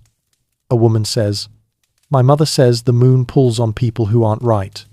You pace your steps carefully, breathe normally, smile politely, but the weight of suspicion clings like dew. A quirky medieval belief. Night wanderers were thought to be under the influence of spirits or influencing spirits. Sleepwalking, insomnia, stargazing, or just needing fresh air could all be interpreted as supernatural activity. All you did was walk at night, in the moonlight, through your own village, and somehow that simple act has turned into a whispered warning. Because here in the medieval world, the night belongs to fear, and if you're out in it, that fear belongs to you. By now, you've learned the pattern. No matter how quietly you live, how politely you breathe, or how aggressively normal you try to appear, the village always finds a new angle to reinterpret your existence as concerning. Today's angle? Kindness. Yes, genuine, gentle human kindness. Because in a medieval village where trust is brittle and grudges last longer than the timber beams in the meeting hall, helping the wrong person is the social equivalent of lighting a beacon labeled suspicious behavior here. It starts when a travel-worn stranger limps into the village around midday. He's hunched, dusty, exhausted, carrying a bundle so pitiful that your heart softens instantly. His clothes are torn. His boots are held together by hope and a questionable knot. He's grateful for even a cup of water. Naturally, nobody wants to offer him one. Visitors were dangerous. Outsiders meant trouble, disease, theft, bad luck, or, in the favorite medieval genre, a sign from the supernatural. So when you approach him with a small clay cup and a gentle, "Here, drink," the entire lane goes silent. You hear it in real time. Shutters shifting, footsteps halting, whispers gathering like fog. The stranger thanks you quietly, rubbing his cracked hands together. You keep your posture relaxed, your voice soft, and your sympathy open. Meanwhile, the villagers stare like you've just welcomed a demon disguised as a tired man. A mainstream historical fact. Hospitality should have been a virtue in medieval Europe, but in smaller, fearful communities, helping strangers was seen as risky. Outsiders could bring spirits, curses, or simply disrupt village harmony. Offering them aid without permission? Dangerous, suspicious, almost rebellious. So of course, today you committed that rebellious act. You helped the stranger sit under a tree and share a bit of the bread from your basket.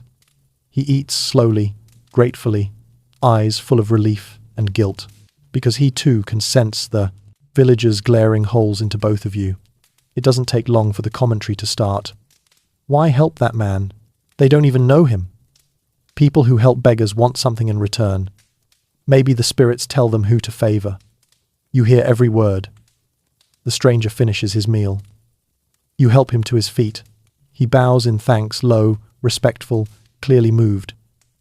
And of course, that bow is also misinterpreted. A woman across the lane whispers, "Did you see?" He bowed like they were his master. The word master is whispered so quietly, you almost wonder if you imagined it. Then someone else hisses. Familiars bow like that. You want to scream into a pillow. You walk the stranger up the lane, guiding him toward the road leading out of town so he can continue his journey. As you reach the edge of the village, he stops. "Thank you," he says softly. Most places, people don't help. His expression is sincere, the kind of gratitude that warms your chest and reminds you that compassion is still possible in the medieval era, even if badly misunderstood. But when you turn back toward the village, you see 3 people trailing behind you like an accusation on legs. One woman crosses her arms. Helping strangers invites trouble. Another nods sharply. Only witches deal kindly with wanderers. That's old law. A man mutters, saw him bow. Ominous. You clench your jaw so hard your teeth could mill grain. You try to explain. He needed water. It's the right thing to do. The man sniffs. Right by whose standards? You inhale through your nose, slowly, calmly, with the level of restraint normally reserved for saints and extremely patient librarians. By human standards, you say, but your tone is too controlled, too steady, and in this world, steadiness is suspicious too. The villagers exchange tense glances, deciding this is not the explanation they wanted. You turn away, ready to be done with this conversation forever. But fate isn't done. Not yet. Because that afternoon, another opportunity for kindness appears, and you take it without thinking. A young beggar woman, no older than 20, limps into the lane carrying a sleeping toddler. She looks hungry, pale, exhausted. You don't hesitate. You give her the rest of your spare bread. She thanks you in a broken voice that cracks halfway through the sentence. It should be a beautiful moment. Instead, you hear, "They attract vagabonds. They call them here. No wonder strange things happen, they bring outsiders into the valley." My cousin said, "Witches gather the vulnerable to their side. Shouldn't trust someone who helps." Everyone. Historians still argue whether these suspicions came from religion, fear of scarcity, or justified mistrust of unknown travelers. But one thing is clear. Charity without permission was provocative in a world where survival depended heavily on group cohesion, especially if you were the one offering it.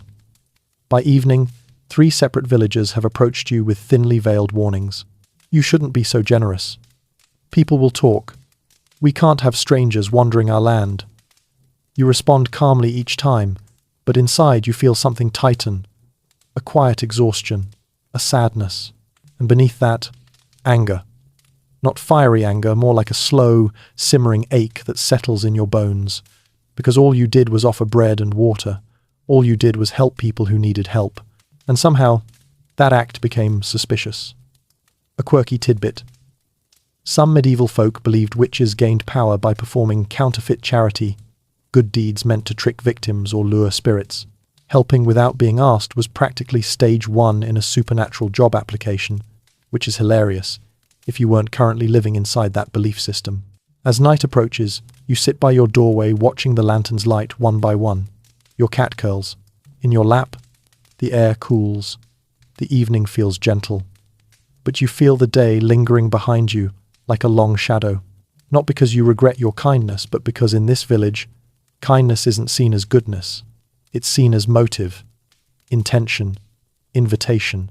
And in the eyes of your neighbors, helping the wrong person simply brings you one step closer to becoming the witch they already fear you might be. You wake the next morning feeling wrung out, like your emotions took a long walk without you and left you behind. You've been accused, quietly, subtly, but unmistakably, of suspicious, dawn-gazing, left-handed sorcery, solitary wandering, animal recruitment, herbal mischief, nocturnal disturbances, excessive thinking, weather manipulation, cursed cooking, and now, overly helpful kindness. You think you've seen every angle medieval suspicion can take. But today, it comes for your mouth. More specifically, the things you say without thinking, and the things you mutter under your breath, and the jokes you didn't mean seriously, because in this world, casual comments can turn into curses faster than you can say, "I was kidding." It begins simply enough. You're repairing a loose plank on your fence. The wood is swollen from last night's rain, the nails are bent, and the entire situation is mildly irritating. So when the hammer slips and smacks your thumb, you mutter quietly, breathlessly, "Oh, for heaven's sake, may this fence just hold for one day." A perfectly normal, completely harmless sentence, except a neighbor hears only the first part and gasps softly. You turn around. It's Tom, because of course it is. He stares at you like you just hissed an incantation in ancient Babylonian. "What did you say?" he demands. You inhale sharply. "I asked the fence to hold together." He squints. "Hard." "Asked it?" Here we go. A mainstream historical fact. Medieval Europeans believed words had power, spiritual, moral, magical power. A blessing could heal. A curse could harm. A whispered comment could change someone's fortune. So muttering at objects, talking to fences, pots, animals, weather, very suspicious. Because who does that, except people who think nature listens to them? You try to laugh it off.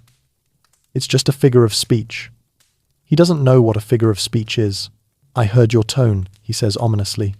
You nearly inhale a splinter. You return to your repairs, hyper-aware of every breath, every exhale, every stray syllable. Because in this village, the walls really do have ears, and they're attached to people just waiting for you to flub a sentence. Later that morning, while carrying buckets to the well, your foot catches on a rock. You stumble but don't fall. Reflexively, you mutter something like, "Honestly, this place is a menace." A harmless joke, a moment of self-expression, but 2 children playing nearby stop instantly. One grabs the other's sleeve. They both stare at you, wide-eyed. "You cursed the ground," one says. You blink. No, I didn't. The other shakes his head gravely. My gran says witches curse places first. You kneel down, trying to soften your tone. I was talking about the rock. They exchange glances like rocks are known associates of dark forces. You stand and walk away before your sanity fractures. It only gets worse. When you reach the well, the rope slips through your damp fingers, scraping your palm. You hiss under your breath and mutter, "Oh, come on, not today." Someone behind you immediately asks, "Not today, what?" You force a smile.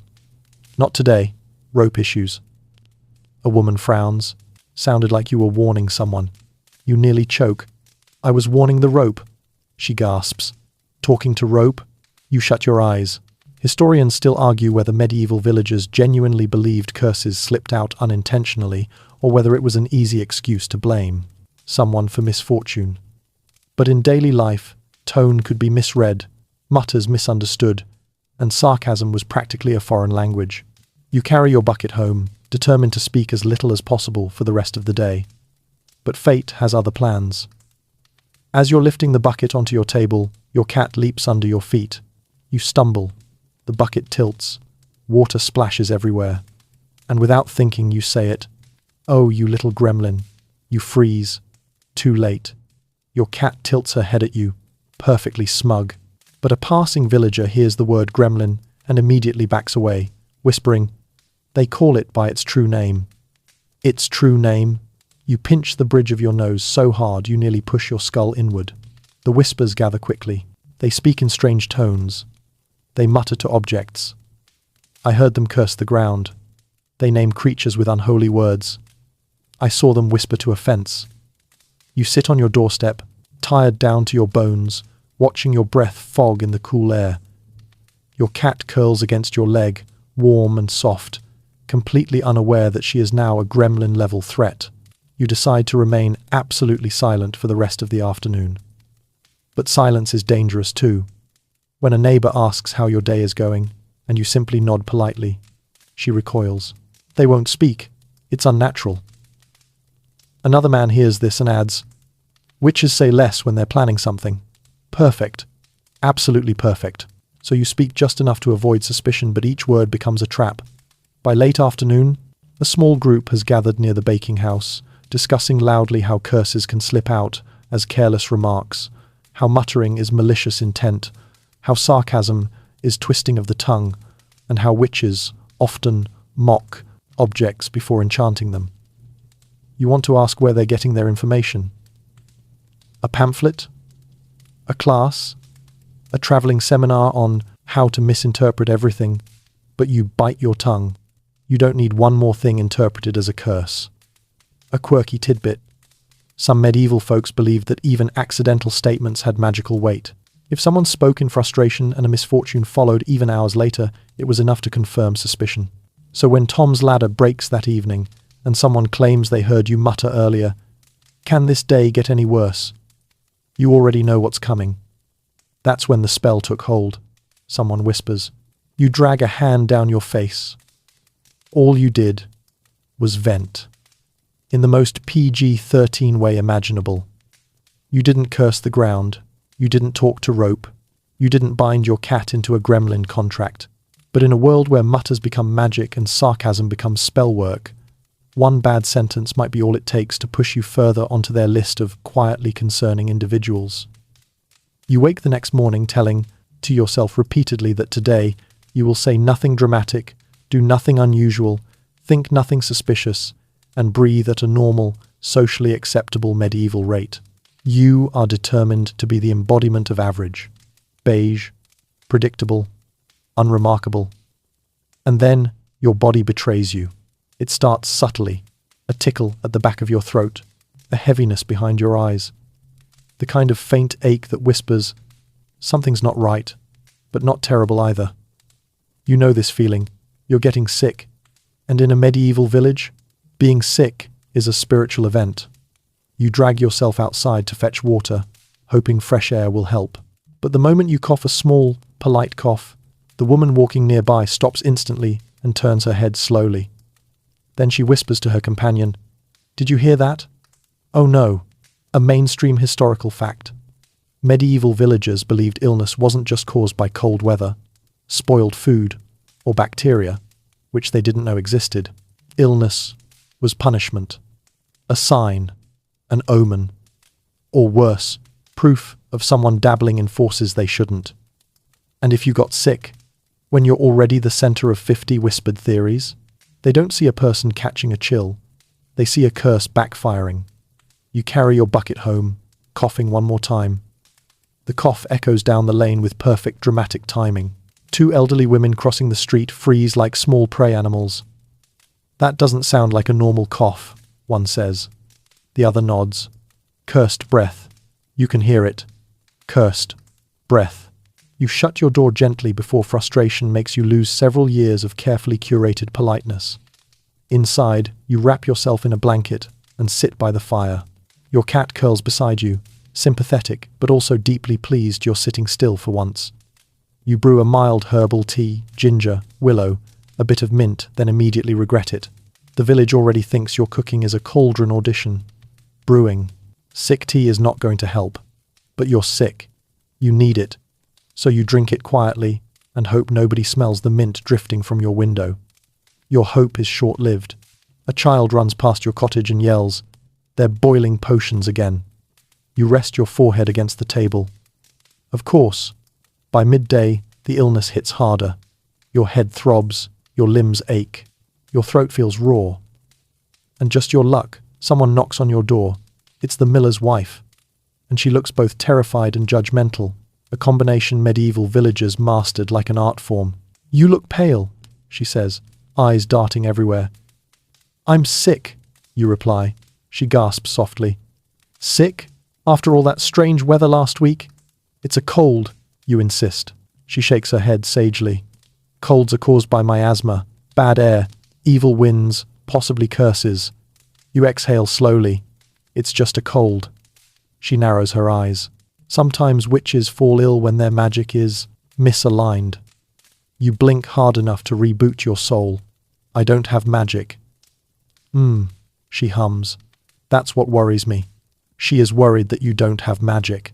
You close the door before you say something that becomes rumor #57. Historians still argue whether medieval people truly believed sickness identified witches, or whether it was simply a convenient opposite. When someone didn't get sick during a plague, they were suspicious too. You were doomed either way, sick or healthy. And today, you have the privilege of being the sick, suspicious person. You lie in bed for a bit, trying to breathe steadily, but your nose is stuffy, your throat burns. And when you sneeze just once, a man passing outside loudly declares, "That's the devil leaving them." You throw an arm over your face and groan dramatically. It gets worse. You recover quickly, too quickly. The next morning, you wake up feeling almost normal. The ache is gone. The chills are gone. Your throat feels clear. Your head is finally quiet. Wonderful for you. Terrible for your reputation. Because a quick recovery? That's exactly what witches do. You step outside and immediately feel the tension. People are staring again, but this time with a different flavor of suspicion. Less fearful, more calculating. Like they're adding up puzzle pieces they wish they didn't have. The baker's wife murmurs, "Recovered already?" The shepherd mutters, "Illness left too fast." A woman crossing herself adds, "Touched by spirits, or protected by them." You shake your head. "I drank tea." "Herbs again?" Someone whispers.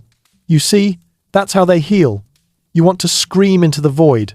Later, old Tom, of course it's Tom, it will always be Tom, shuffles up to you. He leans close, scanning your face like you're a suspiciously fresh loaf of bread. "You look stronger today," he says. "I feel better," you reply cautiously. He nods slowly. That's what worries me." You stare at him. "Why would improvement worry you?" He folds his arms. "Because normal people recover slowly. Witches recover fast. You inhale. Or healthy people with decent immune systems." He squints. "Immune systems." You sigh deeply enough to alter the weather again. A quirky medieval belief. When someone fell sick and recovered too quickly, it was said they were favored by unnatural forces, or shielded by secrets, or ridden by unseen helpers. Completely illogical, but fear is rarely logical. Now the village sees your recovery as evidence, even though all you did was rest, drink tea, and avoid Tom. By evening, rumors swirl like leaves in a storm. They were struck by something, but it passed too quick. They didn't ask the priest for a blessing. They're hiding their true strength. Sickness obeys them. You sit by your doorway at sunset, exhausted from the emotional whiplash of being a sickly witch in the morning and a robustly recovered witch by dinner. Your cat curls in your lap, purring softly. You stroke her fur and exhale. All you did was catch a cold, and then get better. And somehow, both were suspicious. By the time dawn creeps over the rooftops the next day, you've realized something important. In this village, you could sneeze, cough, sit, stand, walk, or silently contemplate a patch of dirt, and someone will still find a way to make it ominous. You could be the most boring person in Europe and still accidentally perform evidence, which is exactly why today's problem feels so unfair. Because the thing that's about to get you in trouble is painfully, hilariously mundane. Your household tools. Yes, your broom, your cauldron, your jars, your cords, your pots, your little bundles of string, basically every object in your home that you use for chores. Anything the medieval mind can misinterpret. And oh, it will. The trouble starts when you step outside carrying a broom. Not sweeping with it, just carrying it. You repaired the bristles last night, and you're about to shake out the loose straw. A basic maintenance task. Unfortunately, to everyone watching, this is the broom of legends. A mainstream historical fact. Medieval witchcraft allegations often listed broom ownership as evidence. Not because people thought witches cleaned too much, though imagine the productivity, but because brooms were associated with flight, ritual sweeping, and domestic magic. A broom leaning the wrong way against a doorpost could be interpreted as a sign, welcoming spirits, repelling spirits, signaling other witches. It didn't matter which villagers filled in their favorite version. So when old Tom rounds the corner and sees you standing there with a broom across your shoulders like a peasant balancing firewood, he stops mid-step. His eyes widen. He looks from the broom to you, to the broom again, like he's just spotted a royal dragon in your front yard. You exhale. I'm fixing it. Tom squints. Fixing, or preparing. Preparing for sweeping, you say through your teeth. He strokes his beard dramatically. Sweeping. Sure. You want to walk directly into a wall. You shake out the broom, intending to get this over with. But shaking a broom sends a small puff of dust into the air. The sunlight catches it dramatically. In your eyes, it looks like dust. In Tom's eyes, oh sweet mercy, they're releasing something. You swear the sky groans on your behalf. You retreat inside, broom in hand, and hope the day improves. It does not. Inside, you lift your cauldron from the hook and set it on the table. You're just moving it to scrub the bottom. But as you lift it, your neighbor peeks through your doorframe completely uninvited and gasps like she's an understudy in a very dramatic play. A cauldron? She whispers. You blink. Everyone has a cauldron. Not that size. It's medium-sized. A normal, respectable pot. She leans in further. What do you cook in it? Soup. Her expression says she does not believe you make soup. She believes you conjure storms, summon spirits, brew, emotional chaos. Before you can correct her, your cat hops onto the table and sticks her face in the pot. The neighbor gasps even harder. Oh saints, it bonds with the vessel. Your cat is smelling a pot.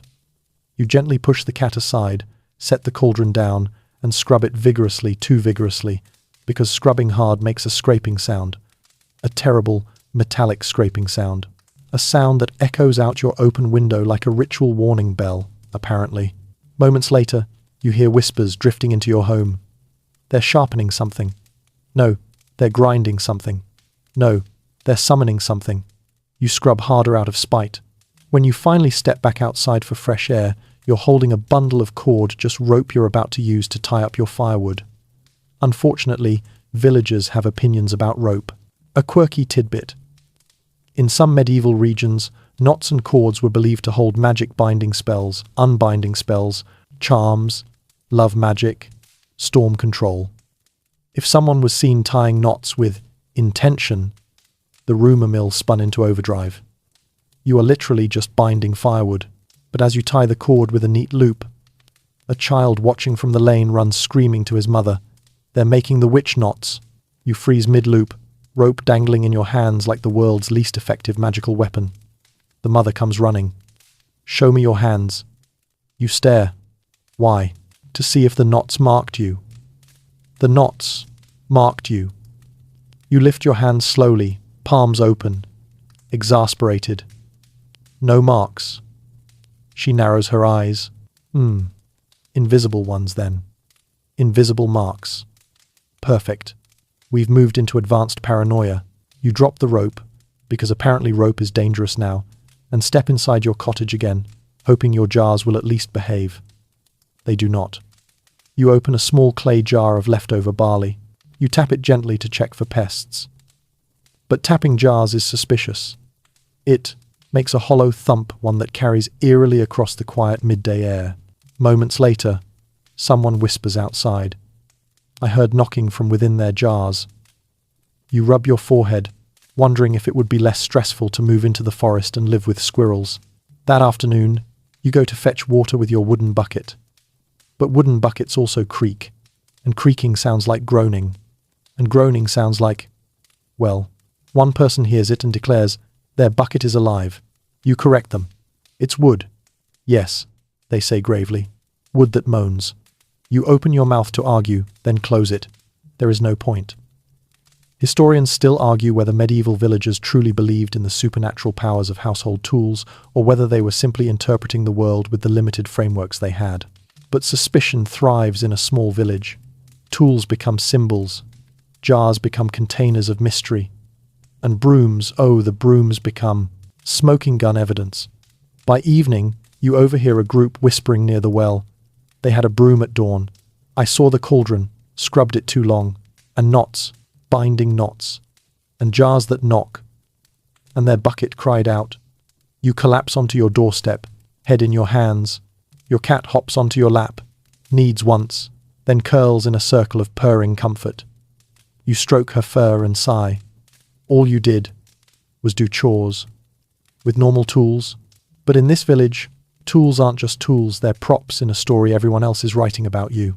And somehow, your broom, your rope, your jars, your cauldron, your bucket, your completely ordinary household equipment has become the latest proof that you're quietly, suspiciously, dangerously different. You wake the next morning, telling yourself the same quiet mantra you've been whispering for days now. Just get through today. No storms, no herbs, no muttering, no nighttime wandering, no accidental rope, sorcery, no dramatic cauldrons. But the medieval universe has one more angle you completely forgot to prepare for: your relationship status. Or more specifically, the fact that you are unmarried, or widowed, or simply living alone, or worst of all, content about it. Yes, contentment is the criminal part. The day begins peacefully enough. You step outside, stretch your arms, breathe morning air, and wave politely to a few villagers heading to their chores. But one woman, the baker's wife, pauses mid-step. Her expression shifts. Her eyes narrow slightly. She looks at you, then at your cottage, then at you again, and you feel a small, sinking sensation in your chest, because you know that look. It's the look of someone preparing a theory. She approaches slowly, wiping flour from her hands. Morning, she says in a tone that means, I have questions disguised as politeness.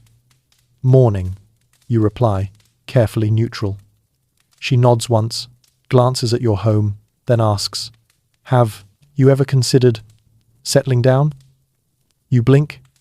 I'm fine as I am. Wrong answer. Her eyebrows rise like startled birds. Fine? Alone? Yes. She stares at you with deep, ancient, medieval concern, like you just announced you eat raw onions before bed for fun. Oh dear, she murmurs. That's not natural. And there it is. A mainstream historical fact. In many medieval villages, Being unmarried, especially past the socially acceptable age, was automatically suspicious. Marriage wasn't just a personal choice. It was a social expectation, economic alliance, spiritual safeguard, and moral checkpoint. A person who lived alone was considered odd at best, and a potential witch at worst. You try to shrug. Lots of people live alone. She gasps softly. Not willingly. She leaves before you can stage a proper rebuttal.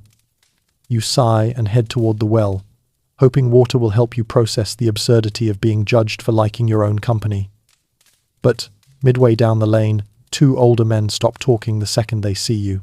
One whispers, "There they go, walking alone again." The other mutters, "No spouse, no children, no family. They keep to themselves." You want to shout, "I keep to myself," because you keep acting like I'm a portable omen, but shouting would make things worse. You draw water. The bucket creaks. Someone immediately whispers. Lonely souls attract strange energy. You inhale deeply through your nose. One long inhale. One long exhale. Do not throw the bucket. Do not hex the bucket. Do not breathe aggressively at the bucket. You return home quietly. But of course, quietness is another red flag today. Later that morning, a visiting cousin of the miller approaches you with the subtlety of an ox charging through a cabbage patch. "I hear you live alone," she says brusquely. You swallow. "Yes." She tilts her head. "By choice?" You blink. "Yes." She gasps, like you just confessed to summoning. "Mine are demons." "And you're not searching, or waiting, or mourning?" "No." Her expression twists into alarm. "Well then, what are you?" "Hungry, mostly, tired also, and one misplaced rumor away from adopting an aggressively friendly dog for public relations reasons." But you just shrug gently. "I like peace." "Oh saints." She breathes. "Peace is the devil's lure." You close your eyes. Later in the afternoon, you overhear a group gossiping in the shade near the meeting hall. They never married, or remarried, or tried courting anyone. No dowry exchanges, no suitors, no interest. That's unnatural. Something's protecting them or scaring people away. What if it's them? You briefly contemplate faking a long-distance lover in another village, but knowing your luck, people would assume the lover is a forest spirit. Historians still argue whether suspicion of unmarried people came from fear, jealousy, religious pressure, or simple confusion over independence. But the truth is simple. People living outside the expected family structure frightened medieval communities. Marriage meant alliance and accountability. Single people were unanchored, unpredictable, unobserved. Unobserved meant dangerous. In the late afternoon, as you chop a bit of firewood, the shepherd approaches. He leans against your fence, which still, mercifully, holds together despite yesterday's emotional beating, and says, "You know, you'd be less suspicious if you had someone to look after you." You stop mid-chop. "I look after myself." He nods slowly. "Exactly." You stare at him. "How does that make me suspicious?" He shrugs. "It just does." You're about to respond, but he adds, "And it scares the hens." The hens. You laugh once, sharply, then catch yourself. Sharp laughter is suspicious too. You lower your axe and wipe your brow, breathing evenly. But the day isn't done sabotaging you yet. Just before sunset, a small group gathers near your cottage. They don't knock. They don't speak to you directly. They just watch, quietly, assessing, as if your very roof beams hold scandal. One finally murmurs, "People who live alone keep secrets." Another replies, "Or spend nights elsewhere." A third whispers, "Or consort with things that don't belong in daylight." You want to burst out of your door and shout, "I consort with my cat," and that is it, but again shouting, "Bad."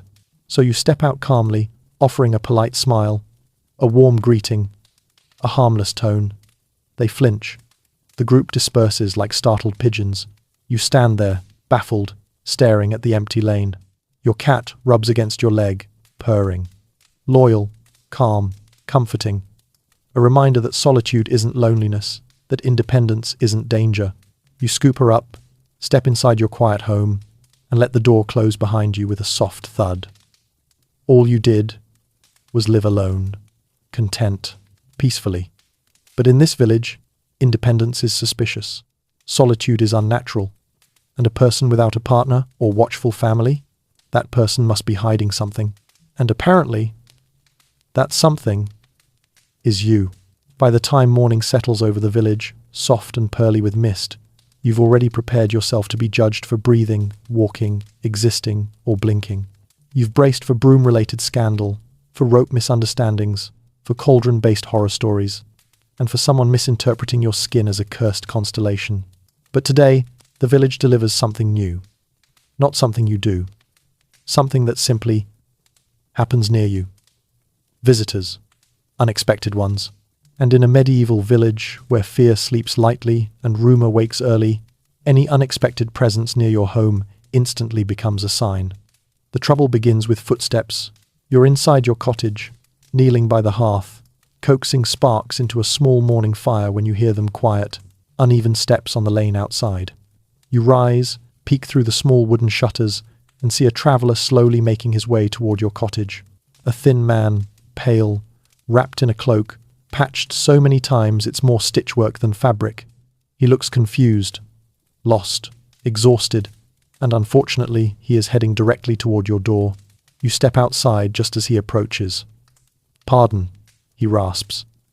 "I thought this was the way to the well." You nod and point down the lane. "Just there." He bows politely, too politely, in the eyes of anyone watching and turns to leave. But someone is watching. Old Tom, standing like a suspicious garden gnome at the corner of the lane, freezes mid-stride. His eyes widen. He looks from you, to the stranger, back to you. And then he begins the whispering pilgrimage toward the nearest group of villagers. Wonderful. Absolutely marvelous. A mainstream historical fact. Medieval communities were deeply suspicious of strangers. Anyone not, from the village travelers, peddlers, messengers, pilgrims, lost souls, was considered a possible threat. Robbers, disease carriers, performers of magic, and if one approached a specific house more often than others, people assumed some invisible bond existed, even if that invisible bond was simply directions. You shake off the tension, but the day has only begun. By mid-morning, it happens again. You hear a scratching sound outside your cottage, a low, persistent noise that makes you pause. You step out, cautiously, and see a fox sniffing at your doorstep. A fox, a dusty, scrawny little thing, probably searching for scraps. You wave your hands gently. Shoo! It stares at you with shiny amber eyes. Then it sits, just sits, like a loyal little guard. Your stomach drops, because at that exact moment, two women heading toward the well freeze, clutching each other's sleeves. "It's a familiar," one whispers. "Foxes don't approach houses," the other replies, eyes wide with impressed horror. "Unless called, cold, cold?" You wave harder at the fox. "Go, please, I beg you." The fox tilts its head the other way. It does not go. You consider throwing a loaf of bread in the opposite direction, but knowing your luck, it would follow you instead. Meanwhile, the women have already scurried off to report their findings. By the time the fox finally wanders away, several villagers are peeking around corners like you're starring in a play titled Suspicious Woodland Events. You sigh deeply and go back inside. But fate is not done, because just before noon, a raven lands on your roof. A big one, black, glossy, loud.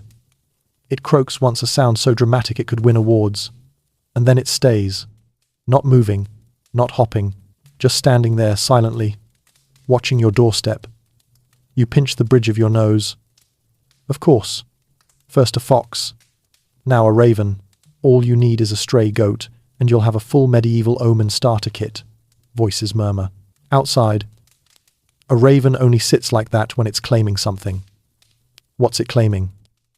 You know what? You do not know what, but apparently they do. You step outside and clap your hands lightly. Go, fly, please. The raven blinks slowly, unimpressed. It does not move. You can practically feel the rumors sprouting like mushrooms after a rainstorm. Historians still argue whether villagers believed animals themselves were magical or whether they believed witches simply lured them. But the results were the same. If creatures lingered around someone's home, people assumed unnatural influence. And today, animals are treating your cottage like a roadside inn. Later in the afternoon, something even worse happens. A sound. A low, strange, guttural howl echoes from the forest beyond the village boundary. Not close, but close enough to unnerve anyone with imagination, which, unfortunately, includes your entire village. People step outside, looking toward the tree line. Did you hear that? It sounded wrong. It came from their direction. No, it came to them. And then just to spite you, a stray wind kicks up, rustling the leaves loudly around your cottage first. People stare as though the earth itself is confirming their theories. You want to scream, to wave a sign that says, "Not my fault," but signs are suspicious too. By early evening, a small crowd has gathered near the well, exchanging theories. First the fox, then the raven, and now forest noises. I've heard witches attract roaming beasts, spirits too. I bet travelers feel drawn to them. Someone else adds quietly, even the wind goes to their house first. You sit on your doorstep, utterly defeated, rubbing your temples. Your cat curls beside you, purring loudly, unaware that she is now part of a suspected forest cult. And then, because the medieval universe loves dramatic timing, your cat suddenly stands, arches her back, and stares into the distance, as though sensing something invisible. Every villager in sight gasps. You whisper through clenched teeth, "Please stop doing cat things." Your cat does not care. A quirky tidbit. Many medieval beliefs claimed animals acted as warning signs predicting spirits, storms, or otherworldly visitors. So your cat reacting to a distant noise looks exactly like they sense something only witches can see. You scoop her up, step inside, and close the door slowly. The room is warm, quiet, safe. But outside, the village buzzes. Not because of anything you did, but because of the fox, and the raven, and the howl, and the wind, and the simple fact that today, the world decided to send visitors in your direction. All you did was open your door, and breathe, and exist in the wrong place, at the wrong time. But in this village, visitors, human or otherwise, aren't just visitors. They're omens. And when omens gather at one doorstep, the villagers decide the person inside must be summoning them. By the time dawn stretches its first pale fingers across the village rooftops, you're already awake too awake. The kind of awake that comes from spending an entire night listening to distant howls, imagining ravens staring through the darkness, and replaying the moment a fox decided your doorstep was its community center. You step outside carefully, cautiously, as if the morning might explode. At first, everything seems normal. The air is cool. Chickens peck lazily through the dust. Smoke curls from a few chimneys. People move through their morning chores with practiced rhythm. But something feels off. Something in the air, in the glances, in the quiet. You don't know what it is yet, but you feel it. And soon, you hear it. Rumors. Real, organized, thriving rumors. The kind that grow legs and sprint faster than truth ever could. It begins at the well. You walk up to draw water, and instantly, conversations hush. People shuffle aside not to make room for you, but to avoid standing too close. Their eyes flick over your face, your hands, your clothes, your shadow, as though assessing every inch for invisible markings. You keep your expression calm, neutral, steady, but inside, a pit forms in your stomach. A woman finally speaks. "You've had a lot of occurrences lately." Occurrences. You resist the urge to laugh. Animals? You ask. Weather? Illness? Those things happen. She arches an eyebrow. Not all at once. Not to one person. You draw water slowly. The bucket creaks. The rope groans. Someone gasps softly. Another villager murmurs. Their rope always groans. Tools speak around them. You inhale sharply. That's what ropes do. They don't believe you. They won't believe you. And that's the moment you understand. Rumors aren't small anymore. They aren't whispers. They aren't passing concerns. They're a story, a mainstream historical fact. Many medieval witch trials didn't begin with a dramatic incident. They began with a pile of tiny rumors, none dangerous alone, but combined into a narrative impossible to untangle. People connected dots that didn't connect. They remembered the wrong things and forgot the right ones. Fear filled in the blanks. Stories grew teeth. And now you feel that story wrapping around you. On the walk home, it becomes clearer. 3 women gather near the baker's oven, speaking in urgent, hushed tones. First the early morning wandering, and the left-handedness, and the animals, and the marks, and the food, and the weather, and the sickness, and the visitors. It can't be. Coincidence. A man nods gravely. Patterns don't lie. Oh, but medieval patterns lie constantly. That's their whole hobby. You move past them and try not to let the words burrow under your skin, but they cling like wet leaves. Patterns, signs, connections, evidence. Things you never meant to create, never meant to imply, never meant to represent. You head inside to collect your thoughts, but even your cottage feels tense, its walls too thin, its windows too open, its silence too loud. Your cat senses your mood and jumps into your lap, purring with fierce loyalty. You stroke her fur, grounding yourself. But the rumors outside only grow. Later, you overhear 2 farmers arguing. 1 or 2 odd events? Fine. But this many? This constant? I'm telling you, the signs are there. You think they're doing it intentionally? I think intention doesn't matter. That line hits you hard. Intention doesn't matter. A simple, brutal, medieval truth. People don't need proof. People don't need motive. People don't need consistency. They only need a story they believe more than they believe you.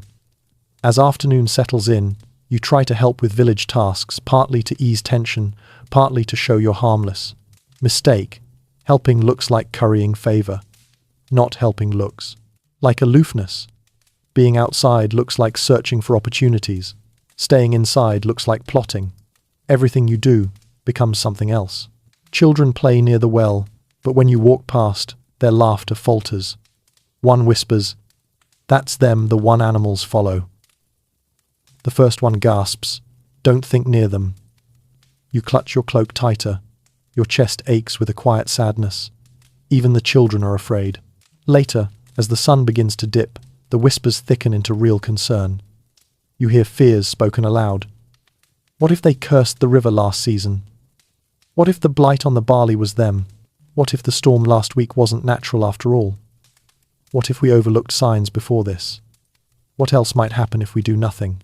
Historians still argue whether medieval accusations escalated because of group panic, boredom, stress, drought, or interpersonal grievances. But here now, living inside it, it feels like watching a small fire catch on dry straw. Tiny ideas, small sparks, soft mutters, until suddenly the whole village is on edge.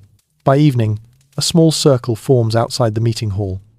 Not officially convened, just gathering, talking, leaning in, nodding too often, eyes drifting toward your cottage at intervals far too frequent to be coincidence. You feel something shift, something deeper than gossip, heavier than suspicion, quieter than accusation, but much more dangerous. This village, your home, your world, is beginning to bend toward a decision. Not consciously, not intentionally, but inevitably. Humans fear what they don't understand. And in this place, fear is the strongest storyteller. You sit on your doorstep as the last of the daylight fades, your cat curled against you, purring softly, oblivious to the weight pressing on your chest. You think of every misunderstanding that placed a brick on this path, every glance, every whisper, every coincidence. And now, all of those bricks are forming a road leading exactly where you never wanted to end up. All you did was live quietly, and somehow that quietness has become the loudest accusation in the village. The next morning arrives with an unusual stillness, one so delicate it feels almost artificial, like the village itself is holding its breath. You step outside, slowly, cautiously, as though the air might shatter around you. For the first time in days, no one is on the lane. No one sweeping their doorway. No one carrying water. No one grinding grain or feeding chickens. It's too quiet. Your cat weaves around your ankles, tail flicking in casual contentment. But you feel tension in the space around you, an invisible heaviness, like the sky itself is lowering inch by inch. You take a few steps down the lane. Then you see it. A cluster of villagers gathered in a tight, uneasy knot near the meeting hall. They aren't talking loudly. They aren't shouting accusations. They're whispering softly, urgently, faces drawn tight, eyes flicking in your direction every few seconds. And suddenly you understand. Today is decision day. Not an official one. Not a trial. Not a confrontation. Something quieter. Something subtler. Something far more dangerous. A shift. A solidifying of everything they've been whispering about you. All the tiny patterns. All the small coincidences. All the harmless moments inflated into ominous signs. You continue walking, second by second, feeling the weight build. A mainstream historical fact. Many witch accusations didn't begin with open hostility. They began with conversations like this. Slow suspicion, collective unease, concern sharpened into certainty through repetition. And once villagers decided someone fit the idea of a witch, everything that person did, past, present, future, was reinterpreted through that lens. Your footsteps echo softly on the packed dirt. When you get within earshot, the murmurs go silent. All eyes drift toward you in a single, unified motion. You force a polite smile. Good morning. No one answers. One woman clutches her shawl tighter. A man shifts nervously. A child hides behind her mother's skirt. You stand there, very still, waiting, hoping someone will break the tension with a simple greeting, or even a complaint about the weather, or a mundane request for help with chores. Instead, old Tom steps forward. Tom, your persistent accuser by hobby. His face looks older today, creased with worry rather than anger. He glances at the others, then at you, then back again. We've been talking, he says. Understatement of the year. You swallow. About what? He hesitates. The silence around him thickens. The things that have been happening, he says finally. The signs. You breathe in slowly through your nose, steady as you can. Coincidences, you say. Nothing more. A few villagers murmur, uneasy. A woman steps forward, voice trembling. Foxes don't come to doorsteps. They do, you reply gently, if they smell food. Another villager interjects, ravens don't perch and stare like that. They do, you say again, if they're curious. A child pipes up, but the storm. Storms happen, you say softly, calmly. They have nothing to do with me. Your voice stays even, but inside, your heart is pounding so loudly, you're sure everyone can hear it. A man crosses his arms. It's too many things. It all adds up. Only because you've decided it should. You answer. If you looked at anyone else this closely, you'd find strange things too. This makes the villagers exchange nervous glances. Historians still argue whether people in moments like this were driven more by fear or by sheer momentum, the collective inertia of rumor becoming belief. But you can almost see the shift happening inside them, one by one. They expected you to deny loudly, or panic, or lash out. Your calmness unnerves them even more. To them, calm is control. Control is power. Power is, well, witch-like. You soften your tone further. I'm not what you think I am. A long, heavy pause. Then Tom says something almost gentle. Maybe you're not, but something's been stirring around you. And when the village feels unsafe, we can't ignore that. You feel your throat tighten, not from fear, from sadness, because this is the quiet turning point, the soft but final shift, the moment where the village stops doubting themselves and starts doubting you instead. You lower your eyes for a moment, collecting yourself, then lift them again with all the steadiness you can manage. I've lived here peacefully, you say softly. I've helped when I could. I've harmed no one. Someone murmurs, we know. Another whispers, but we can't be sure. And there it is, the whisper that seals your aim. Fate not legally, not formally, but socially. The village trusts their fear more than your truth. You step back slowly, not wanting to give them any reason to see threat where there is none. Your cat mews softly behind you, sensing the shift. You take a breath. If you want me to stay away from certain things, I will. If you want me to check in with someone before I do anything unusual, I will. But I'm not your danger. The villagers' exchange looks not cruel, not angry, just uncertain, overwhelmed, and quietly afraid. Tom gives a slow nod. We'll talk more. Think on it. Which is medieval code for, we don't know yet if you're a witch, but we're uncomfortably close to deciding. You step away gently, feeling the invisible wall between you and them solidify.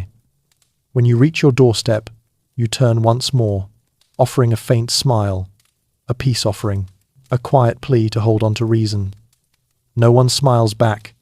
You step inside, close the door, and breathe in the silence of your small, warm cottage, a silence that is no longer peaceful but protective, because you know now, with aching clarity, that the line between strange neighbor and accused witch is thin, paper thin.